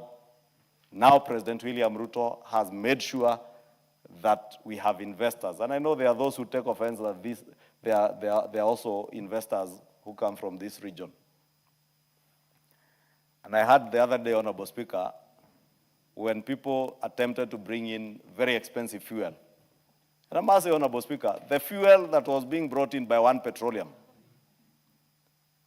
was going to land in our petroleum pumps at 43 shillings above the G2G fuel. Then the owners of that company go and bribe some loudmouth joker and one member of parliament to start shouting all over, saying that you are protecting G2G for other interests. G2G has worked for this country. Today, almost a month plus after the war in the Gulf, fuel prices in the United States have gone up. Ours, we have been able to moderate because of that preferential agreement that exists under G2G. Then you hear one confused member of parliament and that ethnic bigot trying to tell us, oh, this G2G is not beneficial to the country. And I must support what CS Wandai said yesterday. Oil marketers who are hoarding fuel for stations up country must desist from hoarding fuel. Because as the ministry has said, there have been adequate supplies, adequate fuel in our country. And I know some were hoarding, imagining that fuel prices will go up immediately. I even saw one confused element trying to say, oh, I am daring the government. You are daring the government as who? Naturally, if there's shortage of supply from oil in the Gulf, at one point or the other, fuel prices are bound to go up, and they will go up. But let us not allow criminals to use the war in the Gulf to do what they attempted to do the other day and I must thank the government for taking quick action.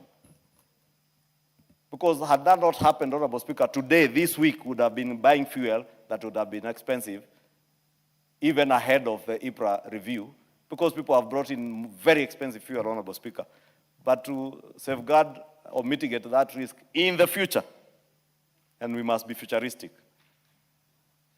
God willing, by the end of this year or early next year, post-passage of this bill, we'll be able to see the commercial viability of our own oil in Turkana.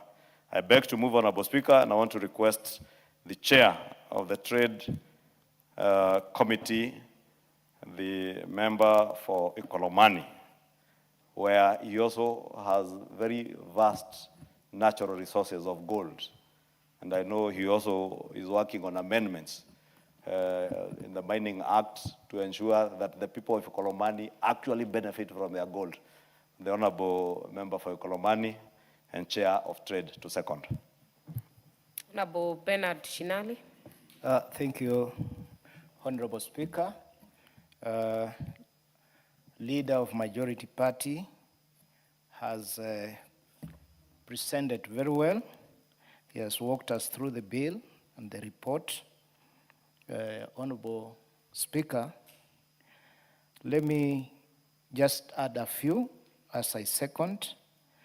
Honorable Speaker, the Special Economic Zones Amendment Bill, National Assembly number 8 of 2026, seeks to implement the observations and recommendations contained in the report of the Joint Committee of National Assembly Departmental Committee on Energy and the Senate Standing Committee on Energy on consideration of field development plan and production sharing contracts of Block D6 and D7 in South Lokichar Basin, Turkana County.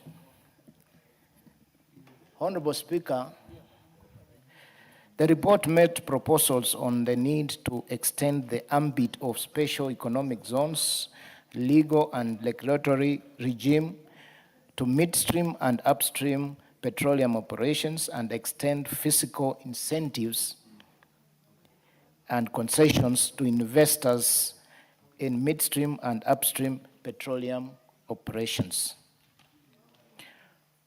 Honorable Speaker, upstream petroleum operations means the exploration and the development and production, separation and treatment, storage and transportation of petroleum up to the agreed delivery point.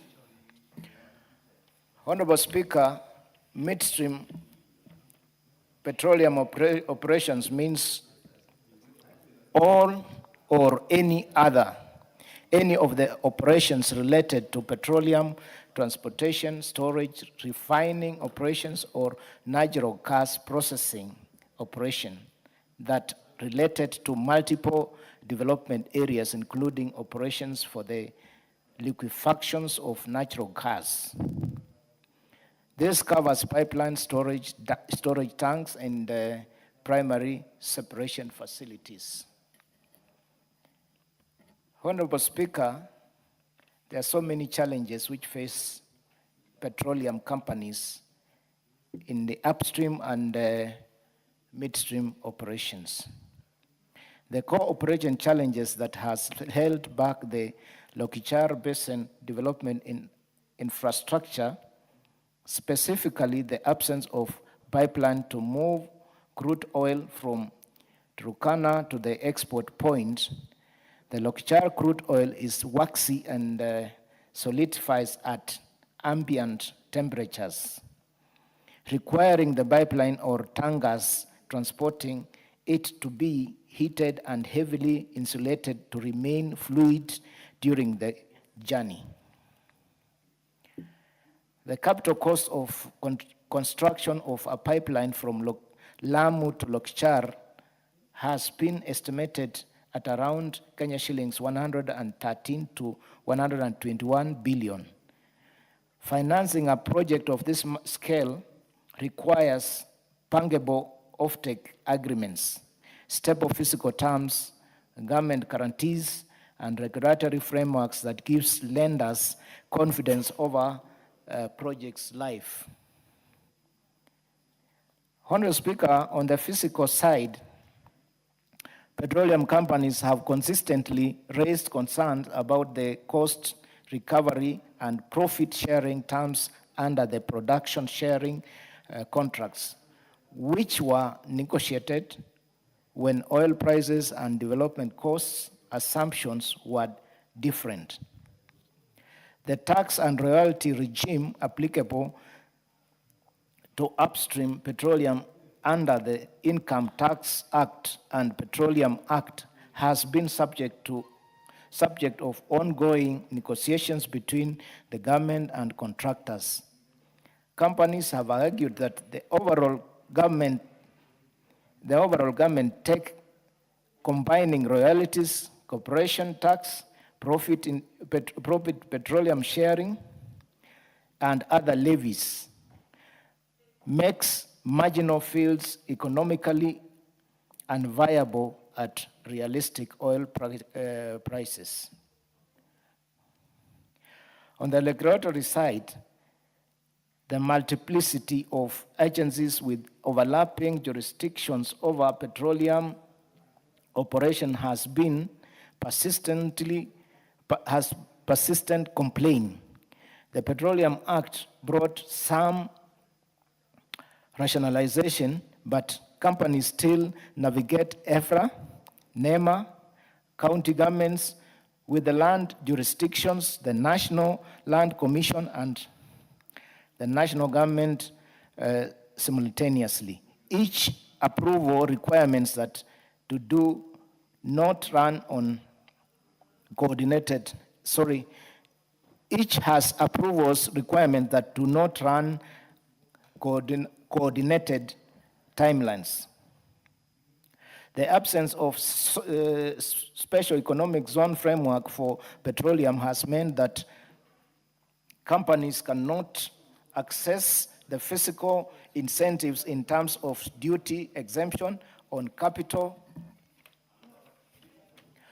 on capital requirement, on capital equipments, VAT zero rating on inputs, reduced corporate tax rates that the special economic zone regime offers.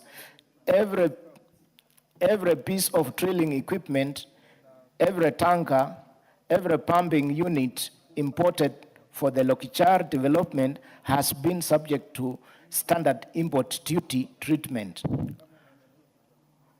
For a project of this capital intensity, the cumulative duty and tax burden on import is material. Honorable Speaker, Special Economic Zone regime under Special Economic Act Cap 5, 17A offers comprehensive package of physical and non-physical incentives designed to make operating within the zones significantly more attractive than operating in the general Kenyan economy. Honorable Speaker, on the tax side, Special Economic Zone enterprise enjoy a corporate income tax rate of 10% for the first 10 years of operation, rising to 15% thereafter, compared to the standard rate of 30% applicable outside the zones. Withholding tax on dividends paid to the non-resident is exempt for the first 10 years as established under paragraph 73 of the first schedule to the Income Tax Act. Royalties, management fees, professional fees, and similar payments to non-resident persons are exempt from withholding tax for the first 10 years of operation. Stamp duty is exempt on a transaction within the zone. VAT is zero rated on supplies made to SEZ enterprises, meaning their imports carry no VAT burden. On the customs side, goods introduced into the customs controlled area of an SEZ are exempt from import duties. Capital equipment, construction materials, and raw materials brought into the zone for use in zone activities are not subjected to the customs duty. Honorable Speaker,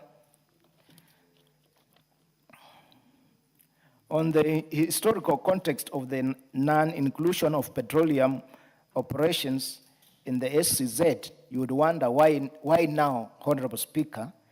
At the time, the enactment of the Special Economic Zone Act in 2015, the petroleum sector was at a fundamental different stage.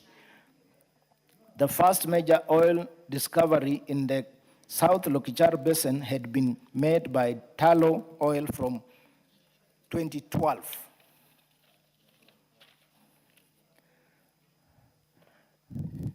But the sector was still in early appraisal and exploration. Commercial development was not imminent. No field development plan had been approved. No final investment decision had been taken, and pipeline project was at a very early exceptional stage. It may therefore be inferred that petroleum sector investment were not yet a central consideration in the design of the SCZ framework. In light of the foregoing, Special Economic Zone Amendment Bill 2016 seeks to amend the Special Economic Zones Act to accommodate midstream and upstream petroleum operations within the SCZ framework. The amendment is intended to enhance the responsiveness of the Special Economic Zone regime to involving investment priorities and align it with the operational requirements of large-scale capital-intensive sectors, including oil and gas. If the bill is enacted, Honorable Speaker, it will strengthen the special economic zone framework and align it with the operational requirements of large-scale capital investments, including midstream and upstream petroleum operations. It will also facilitate strategic investment in midstream and upstream petroleum by ensuring that SCZ regime accommodates the structure and operational needs of capital-intensive projects. It will also expand the scope of SCZ to include oil and gas sector activities, and also allow special economic zone developers and operators in oil and gas zones to undertake enterprise activities within the SCZ. And finally, harmonize tax incentive applicable to SCZ entities undertaking activities in oil and gas zones. Honorable Speaker, as earlier alluded to by the Leader of Majority, the committee, in accordance with Article 118(1)(b) of the Constitution and Standing Orders 127(3), the committee requested for comments on the bill from the public and relevant stakeholders on the bill through placement of advertisement in the print media and through letters written to relevant stakeholders.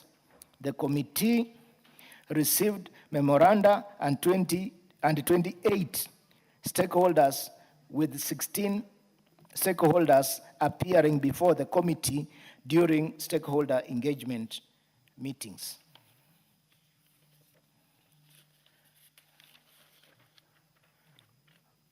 Honorable Speaker, the committee considered all proposals and proposed amendments submitted by the stakeholders during the public participation process and made the following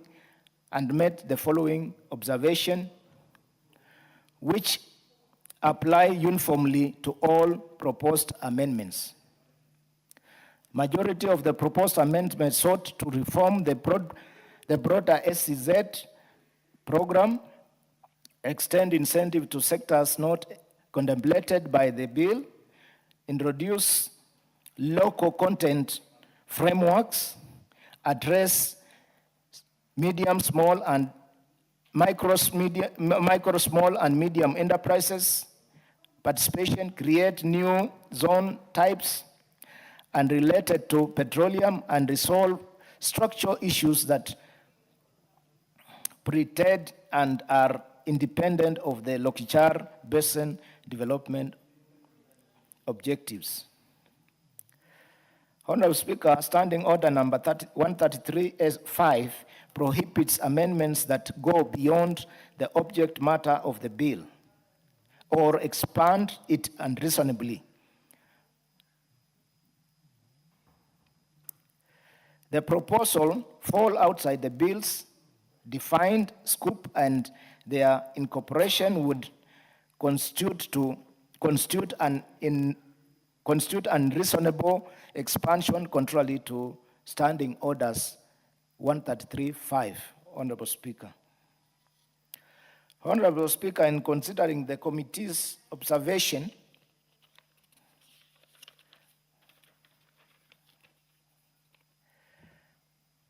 the bill represents timely and necessary intervention to strengthen Kenya's investment and industrialization framework. The bill seeks to address long-standing constraints in SCZ regime, particularly relating to regulatory inefficiency, fragmented institutional coordination, and limited investor facilitation. by refining the mandate of the Special Economic Zone Authority and enhancing licensing, administration, and incentive structures, the proposed amendments provide a foundation of a more responsive and competitive SEZ ecosystem. The bill is premised on a resolution of both houses of Parliament adopting the report of the Joint Committee of the National Assembly Departmental Committee on Energy and Senate Standing Committee on Energy on the Field Development Plan and Production Sharing Contracts for Block T6 and T7 in South Lokichar Basin, Turkana County. The absence of SEZ framework for petroleum has meant that companies cannot access the physical incentives in terms of duty exemption on capital equipment, VAT zero rating on inputs, reduced corporate tax rates that the SEZ regime offers, every piece of drilling equipment, every tanga, every pumping unit imported for the Lokichar Basin development has been subjected to standard import duty treatment. For a project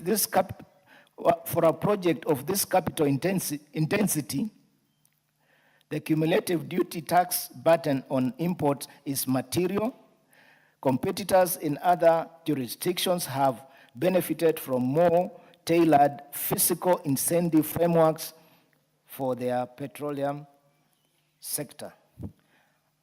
Honorable Speaker, with those few remarks, I second.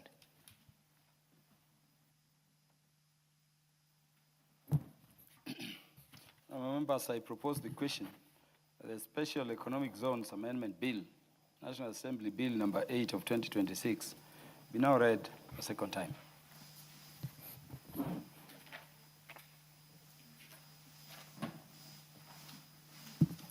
The Honorable Dr. Wilberforce Oundo. Honorable Speaker, people on the right are worried. I don't know where they are worried. Can you protect me so that their eyes do not bewitch me? I gave you preference because I'm duly informed you're a member of the committee. Yes, I'm a member of the committee. Yes. Honorable Speaker, the bill before us, the Caesar Amendment Bill,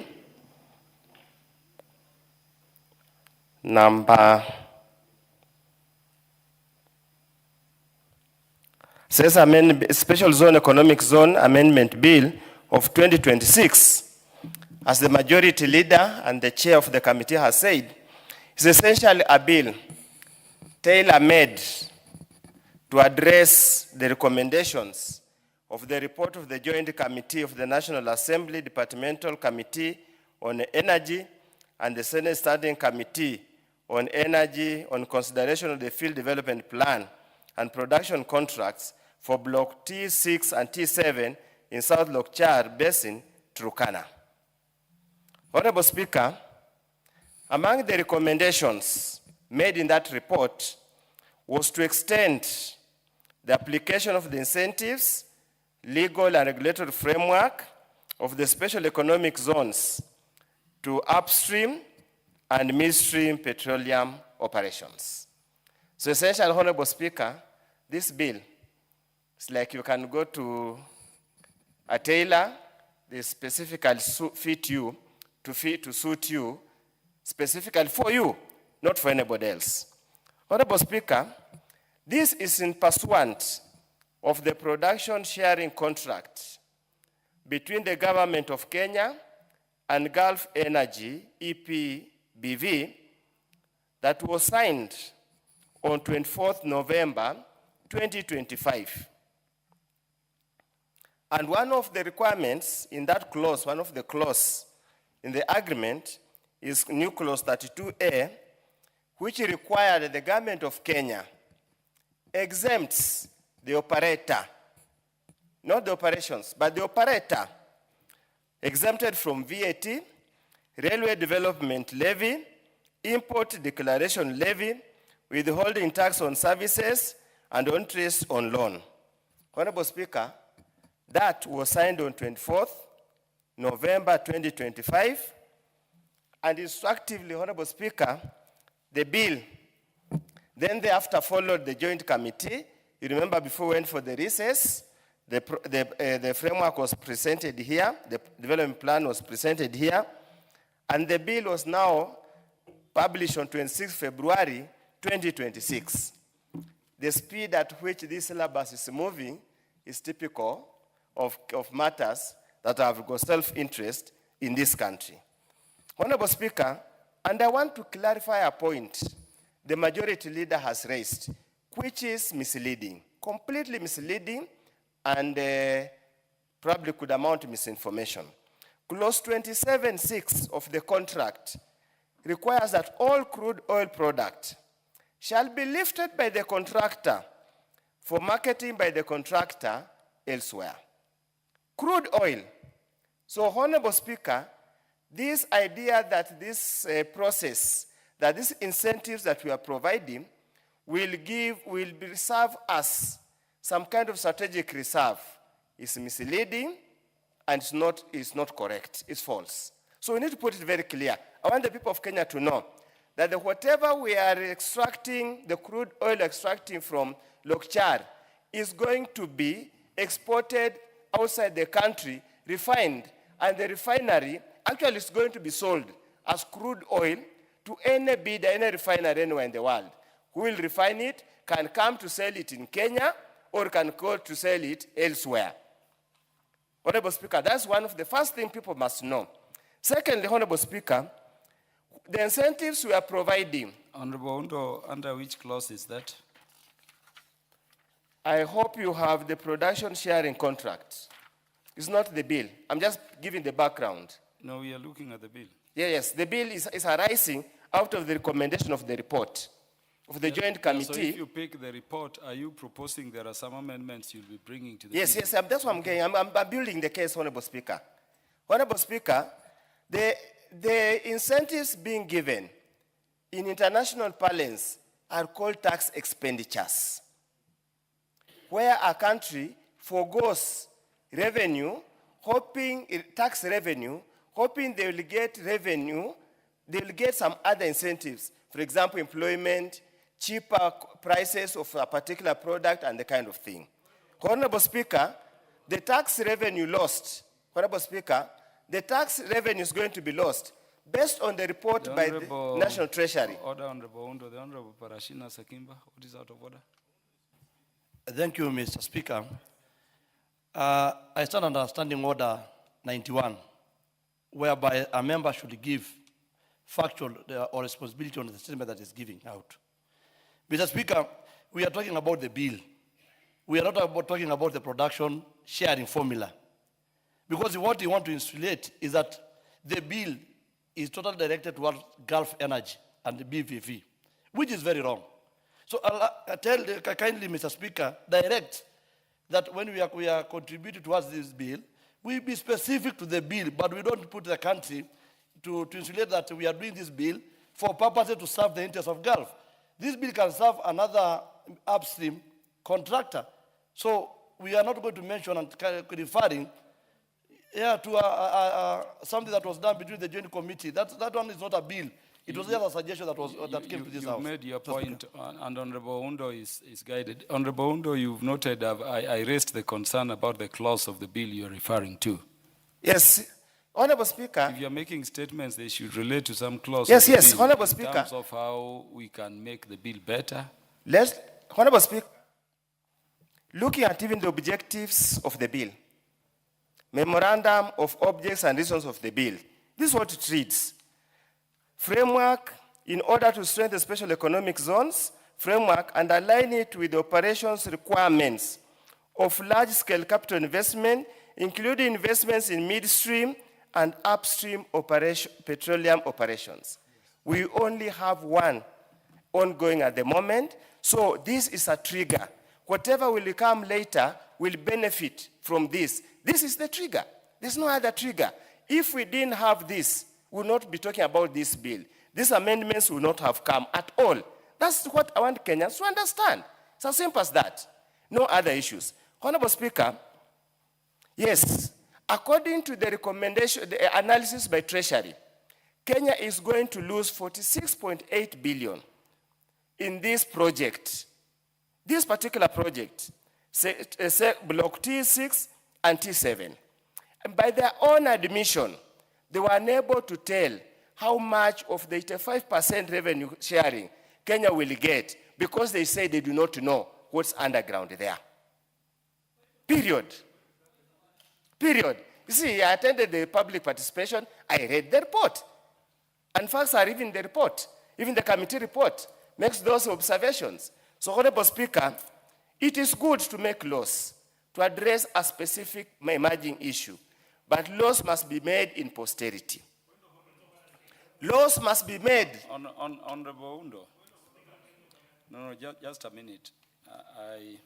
When you look at, clause 3, which you refer to, the Special Economic Zones Act is being amended through this bill to include subsection K in respect of midstream petroleum operations zones and upstream petroleum operations zones.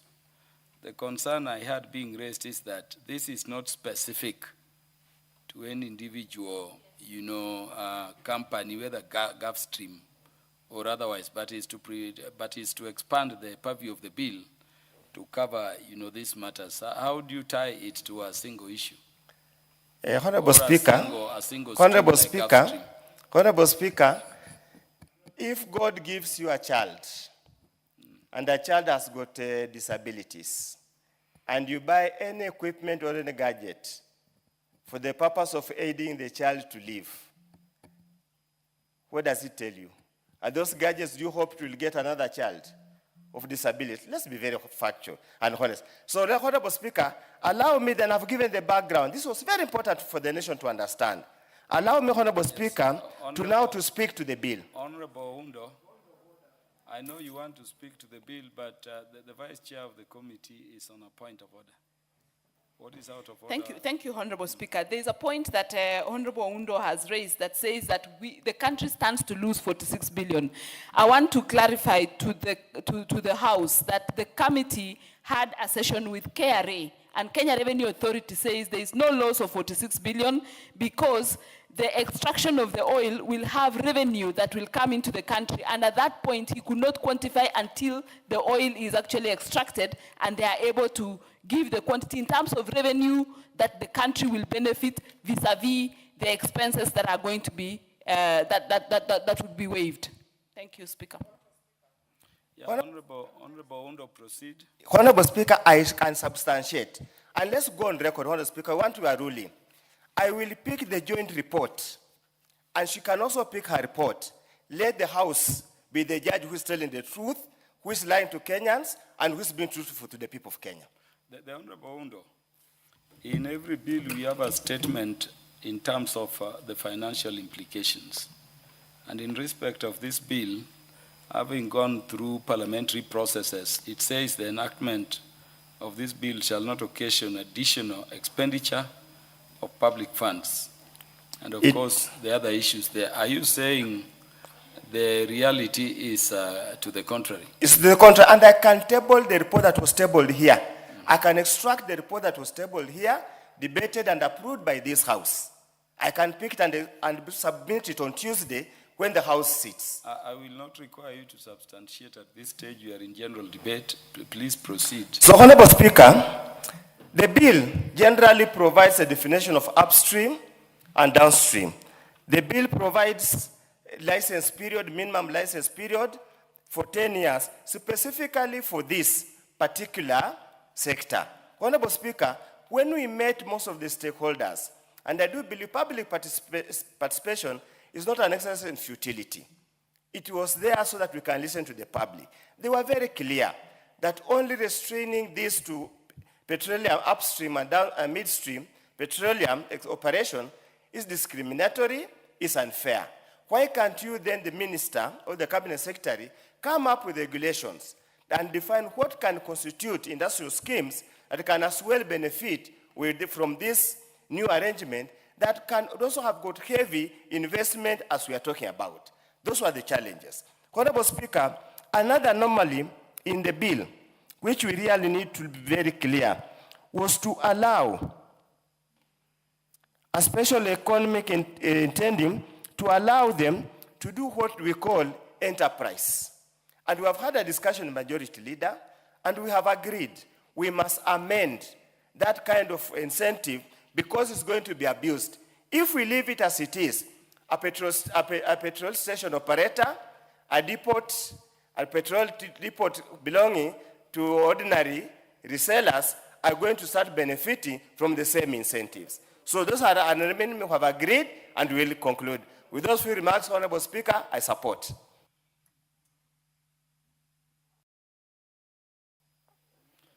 I will give honorable members a fair opportunity to make their contributions.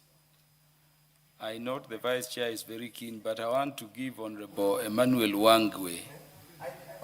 I recognize Honorable Emmanuel Wangwe. Thank you, Honorable Speaker. Before the Vice Chair. Honorable Speaker, allow me to really appreciate the committee and on the onset support this report and the bill in its entirety. Honorable Speaker, throughout my life, I've worked in the petroleum sector. This is what I know best, and this is what I understand from the time I've worked until... The Honorable Dr. Undo and the Honorable Mary Ann Keitany, take your seats. I had a good reason to give Honorable Wangwe the opportunity to address the matter of this bill, though he's not a member of the committee. And you'll benefit from what he says. Thank you, Honorable Speaker. Honorable Speaker, indeed, I had an opportunity to serve in the industry. And looking at the report, vis-a-vis, Honorable Speaker, how the bill has been structured, I really want to support the bill. Honorable Speaker, upstream, midstream, and downstream are three centers of economic performance of any petroleum sector. And Honorable Speaker, the kind of capital investment in the upstream tends to reduce as it comes down. As you produce, you go into the wells, the intensity of the capital you put in is so massive that, Honorable Speaker, any government that would want to invest must give incentives to that kind of investor.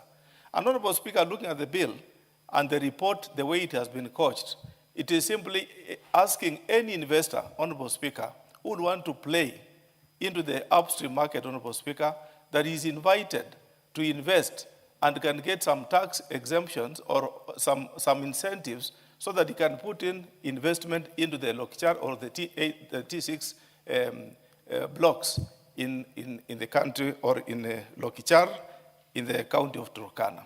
Therefore, Honorable Speaker, I find a lot of support that I have to make to this bill so that, Honorable Speaker, it is not an issue of the already appointed or contractor, so to say, Gulf Energy. Tomorrow it might be Gulf, today it's Gulf, tomorrow is another entity, Honorable Speaker, meaning, Honorable Speaker, what we are laying is the pathway that when we get to the upstream, Honorable Speaker, let us have an incentive to support the huge investment that this organization is going to put in. Honorable Speaker, the issue of enterprise, the way it has been said in the report, Honorable Speaker, I've read the report, is not an open enterprise. It's an enterprise, Honorable Speaker, within the zone. Meaning, Honorable Speaker, as long as you are going to play in that zone, so be it that you enjoy the leverage that the committee is proposing as a report, Honorable Speaker. Therefore, I want to support this report, Honorable Speaker, and say the issue of refining the fuel. No country, Honorable Speaker, today we are seeing the war between Iran and the US. They are talking of the Strait of Hormuz. What are they talking about the Strait of Hormuz, Honorable Speaker? Is the already cleared oil? But, Honorable Speaker, there was extraction of oil from the wells to the refineries, Honorable Speaker. So when we get the oil from the wells, Honorable Speaker, in Turkana, it will not be the wet wells, Honorable Speaker. It will be the crude oil, meaning we will be supposed to go and refine, Honorable Speaker. Are we going to have the standard refinery that is going to accommodate the current engines? Today, Honorable Speaker, we don't have. So since we don't have, there is a way, Honorable Speaker, you align with the like-minded refineries and then get the refined product back to the country, Honorable Speaker. So it's not the end of the product that you say, this is the end. But what I'm seeing, Honorable Speaker, the issue of the 46 billion, Honorable Speaker, somebody should agree that the way the committee has put it, Honorable Speaker, when you inject some capital into the production at that time, Honorable Speaker, you are bound to have a crossover in terms of how much you're going to recoup over time. So we cannot say that the country will put in today and then it makes profit tomorrow. This is a long-term investment, Honorable Speaker, so that cannot be called a loss, but it can be called an operating loss, Honorable Speaker. Meaning KRA, Honorable Speaker, will collect money this year, pay back until when that investment would have matured. So I feel, Honorable Speaker, it's not a challenge to look at that investment. Instead, let us all support this bill and agree that, Honorable Speaker, we employ and support so that we produce oil and be independent and depend on our own resources in the country. Thank you, Honorable Speaker. I support the bill. I've seen the Honorable Dr. Aundo nod in agreement. The Honorable Marianne Keitany. Honorable Speaker, thank you. I stand to support this amendment to the bill of the Caesar Act of 2015. And remember, Honorable Speaker, this Act of 2015 was passed at a time when oil exploration in this country was at a very young stage, at a very young age, because the oil discovery, first oil discovery done in Kenya was done by Tulo in the year 2012. And around that time, by the year 2012, it was still a lot about early explorations, and there was no commercial development of this oil. I think we will all remember that Tullow Oil put in a lot of money into that process of trying to explore, but they were not able to make it commercially viable. The Act of 2015 at that time could not then consider or put into consideration such investments into the oil sector, more specifically upstream and midstream operations in the oil sector, and it mainly focused on manufacturing and export services. So this particular amendment that has come in now, Honorable Speaker, is to now consider investments into this sector to make these particular products commercially viable.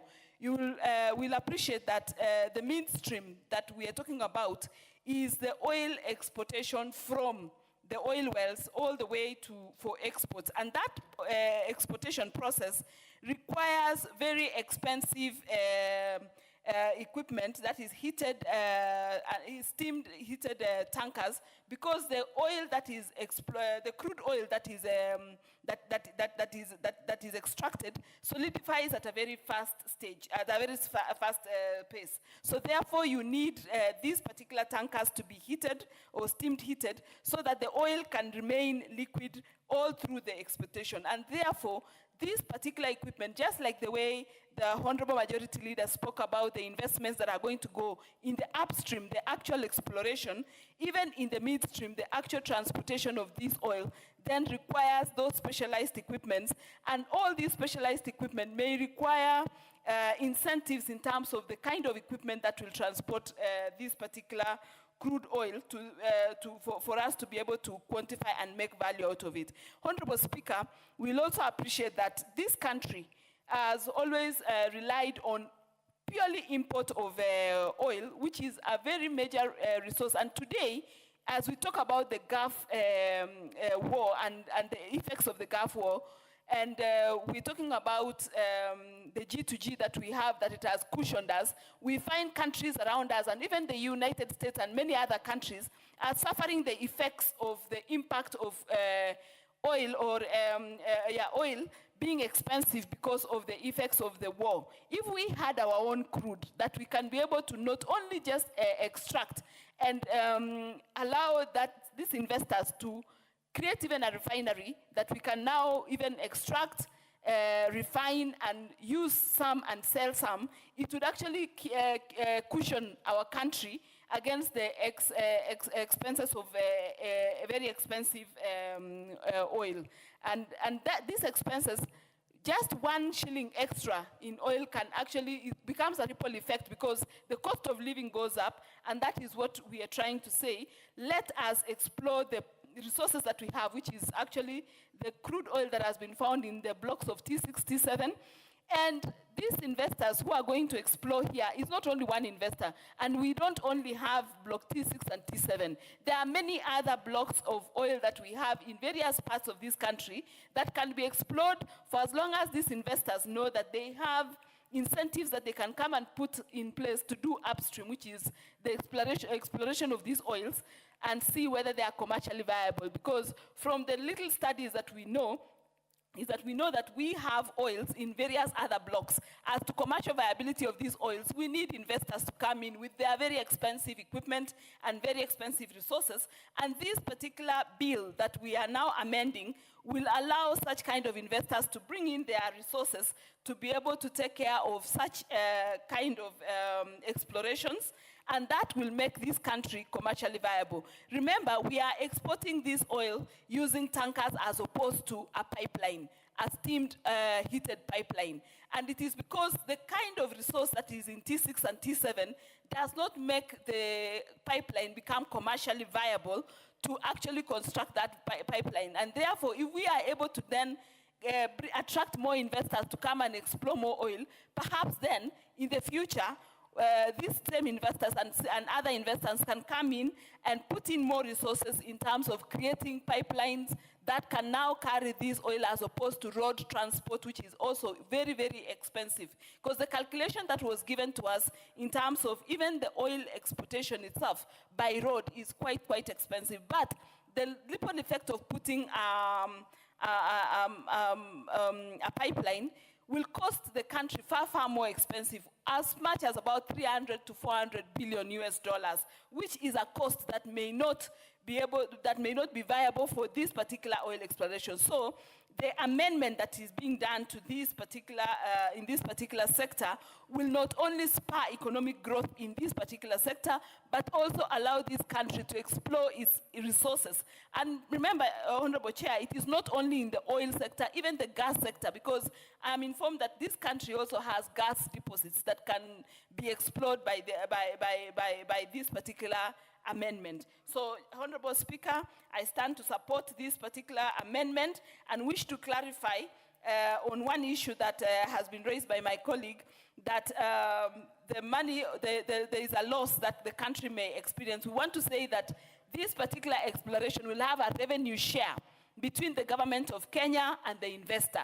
And from the statistics and the figures that we were shown, the first, as you go, the lower the amount of barrels that we extract per day, the more money that the GOK or the Kenya government will stand to benefit. And right now, the investor is looking at, in the initial investment, about 20 million barrels per day, as opposed to much later when they move up to about 80. And therefore, if we look at that revenue share, the Kenya government stands to get a lot of revenue out of this investment, and we stop just relying on me and you, who are the taxpayers, to generate revenue for this country. Will now use our resource that generates revenue for this country that can now develop the country in terms of other investments. I support, Chair. Speaker, sorry. The Honorable Gichimu Gibinji, the MP for Gichugu. Thank you, Honorable Speaker, and I also rise to support the amendments to the Special Economic Zones Act through this bill. That is the Special Economic Zones Amendment Bill 2026. And Honorable Speaker, I want first of all to array any fears through the implication that has been made by Honorable Undo, that this law is tailor-made to a specific enterprise. That is not correct. This law is open-handed. The amendments are open for any investment in oil and gas sector. And when we make such a law, it is even attractive to many other investors that may want to invest in this Kenya in terms of extraction of oil and investment in gas, Honorable Speaker. So it is not correct that there is a specific, it is tailored to suit a specific enterprise in this country. And Honorable Speaker, you know, it would be very dangerous without having made a sector-to-sector analysis to open such an extension to any enterprise in this country. Because there are some enterprises that are domiciled in the CESAs, but those enterprises are to come and cash drain Kenyans, and they reinvest elsewhere. But this is an investment that is capital intensive, which is, we are promoting investment for Kenyans within Kenya to help Kenyans and probably also export and also try to leverage on the foreign exchange. Because once we extract oil in Kenya, we consume or we utilize part of it and export. Actually, we have also increased in our reserves of foreign exchange. So, Honorable Speaker, sometimes we must make decisions that are facilitative to investments that are usually helpful to this country. And we've always asked, how can we encourage investment in this country? Which are the areas? This is one of the avenues that we can encourage, and Kenyans can also be an exporter of oil in future. Right now, we are almost hearing a crisis owing to the current situation that has happened in this country. And I'm happy that it's being sorted from all the other quarters. And the G2G arrangement in this country, I must confess, this is the time that the naysayers and the doubters in this country have come to realize that this country is benefiting from the G2G. Otherwise, our oil prices would be very, very high. So, Honorable Speaker, without belaboring the point, although in this, I followed the argument by Honorable Undo, and at the end of his summations or his contribution, he has said he will support, but he will seek to amend. If he brings that amendment and fits the bill, we are reasonable, honorable members, and we will be able to engage and see whether we can be able to accommodate that amendment for the betterment of this bill and for the betterment of the Kenyans. And I'm happy he has supported the amendments in this bill. Honorable Speaker, I will also be seeking to convince members whether we can also amend the issue of prescription of regulations. Honorable Speaker, though the Act talks about these prescriptions of regulations being made by the authority, we have now an opportune time, because the same clauses that are being sought to, or the same sections that are being sought to be amended, we can now rectify that any regulations that will follow after this amendment can be made by the Cabinet Secretary in consultation with the authority or the Cabinet Secretary alone. Because by passing the Cabinet Secretary in charge, going all the way to the authority, I think we'll be stooping too low. Honorable Speaker, I do support the amendments. Thank you for giving me that opportunity, Honorable Speaker, to contribute. This is a very brief bill. I want the contributions, if you could, to be conscripted to under 5 minutes so that we can go to the real legislation stage, the committee of the whole House, on this by end of business today. The Honorable Victor Koech. Yeah. Thank you so much, Honorable Speaker, for the opportunity as well to contribute to the bill that is before us. And perhaps, Honorable Speaker, we remind ourselves the journey that this country has traveled in trying to achieve its first exploration of crude oil. Honorable Speaker, the early oil explorations that was done by Tullow Oil back in 2012, Honorable Speaker, was a clear indicator that this country has potential to produce more oil.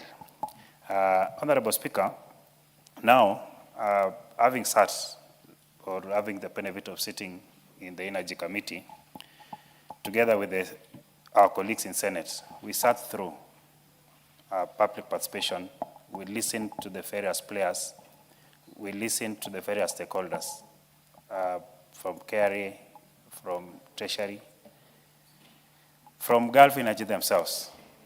And we satisfied ourselves as a committee that the requirement and the request from Gulf Energy to the country that we extend to them some incentives because of the capital intensivity that this particular project requires.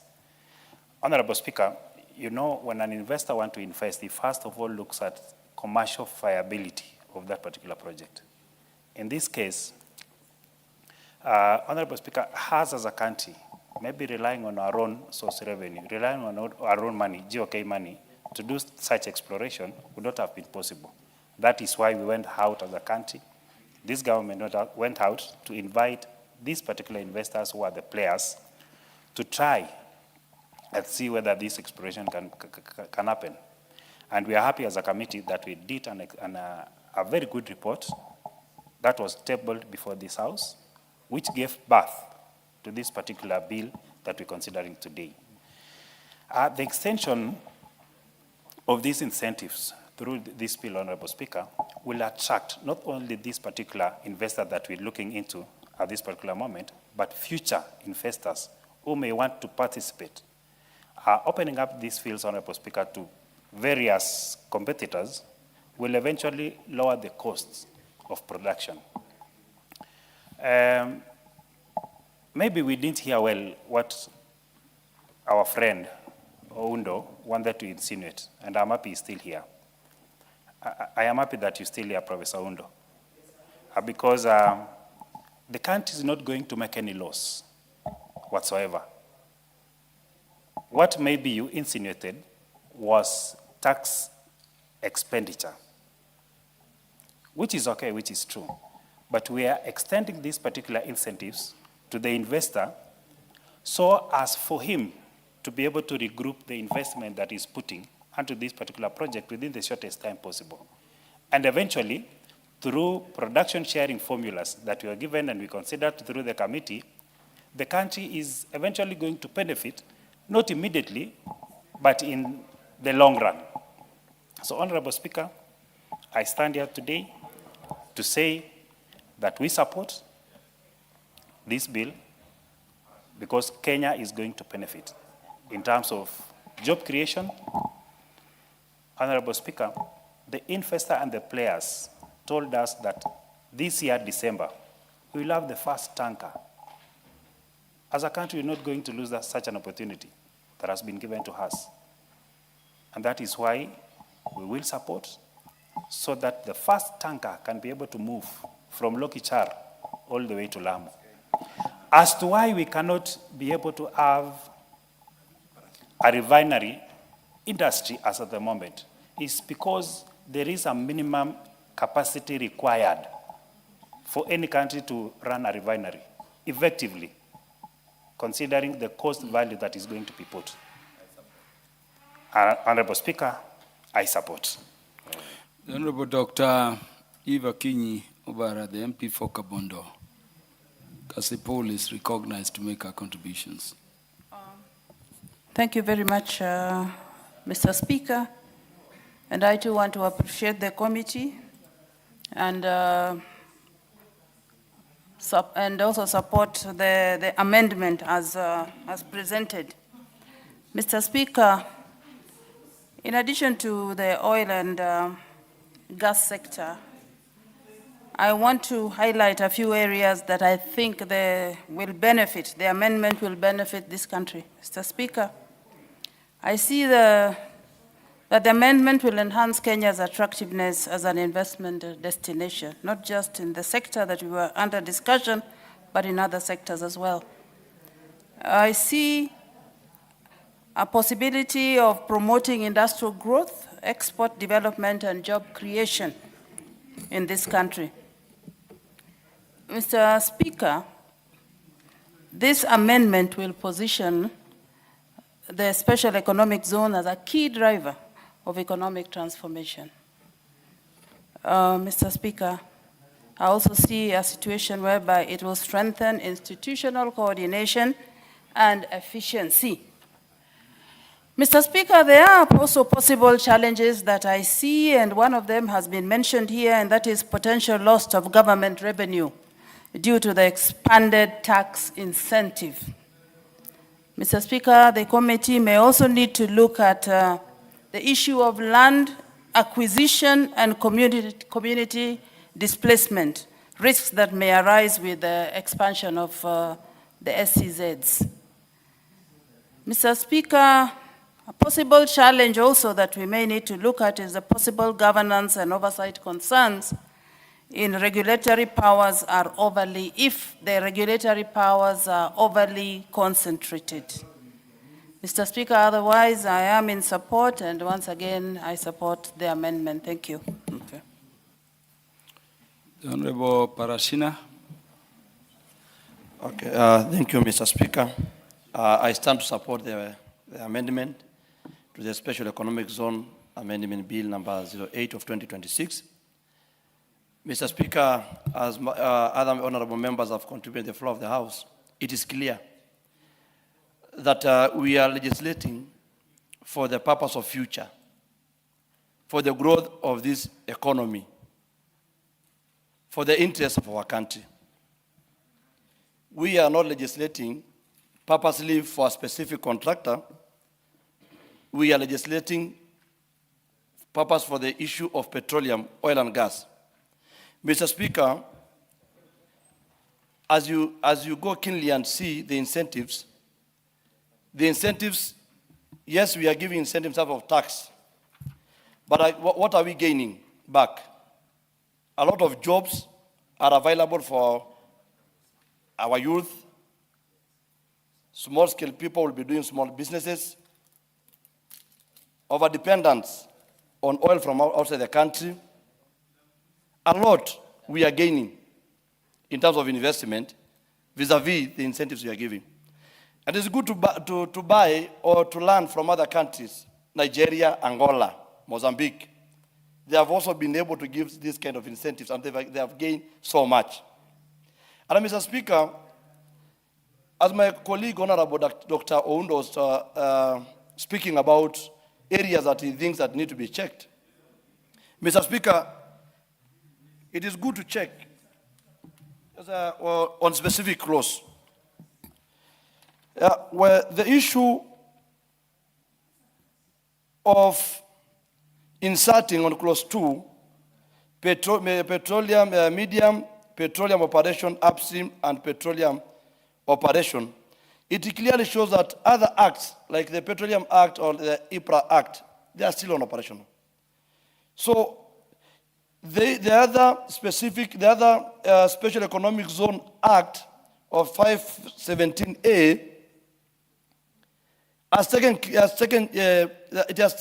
taken care of other zones which follow under the Special Economic Zone. But you see, petroleum was left out.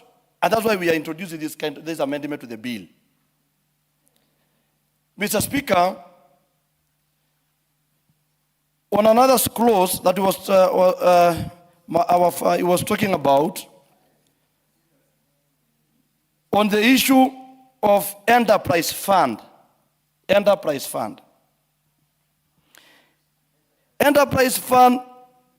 licenses, it is within areas specialized or categorized. And I want to read, a license issued under this act to a special economic zone developer, operator, or enterprise carrying on business or undertaking activities in zones designated for midstream petroleum operation or upstream petroleum operation. Mr. Speaker, during the presentation of public participation, several interested parties, all of them were in agreement. Even KRA was also in agreement. Even the Kenya Oil Association, they are also in agreement. It is the right time the country, we need this bill. And I urge the House, let us consider our country for once. We cannot build a country by rumors. We cannot build a country by NGOs or people who try to tell us what to do. We need to legislate for the purpose of our future of this nation. Mr. Speaker, I stand to support an amendment that is creating our country to go greater level and not over dependence with other countries. Thank you, Mr. Speaker. There being no more interests, the mover will reply. Do we have the mover? Yeah, the mover has stepped out. So the next time this business will be scheduled to be transacted by the House, it will be the opportunity for the mover to reply. And that is the work of the House Business Committee to do. Order, honorable members. Honorable members, the time being 7:03 p.m., this House stands adjourned until Tuesday, the 14th day of April 2026 at 2:30 p.m.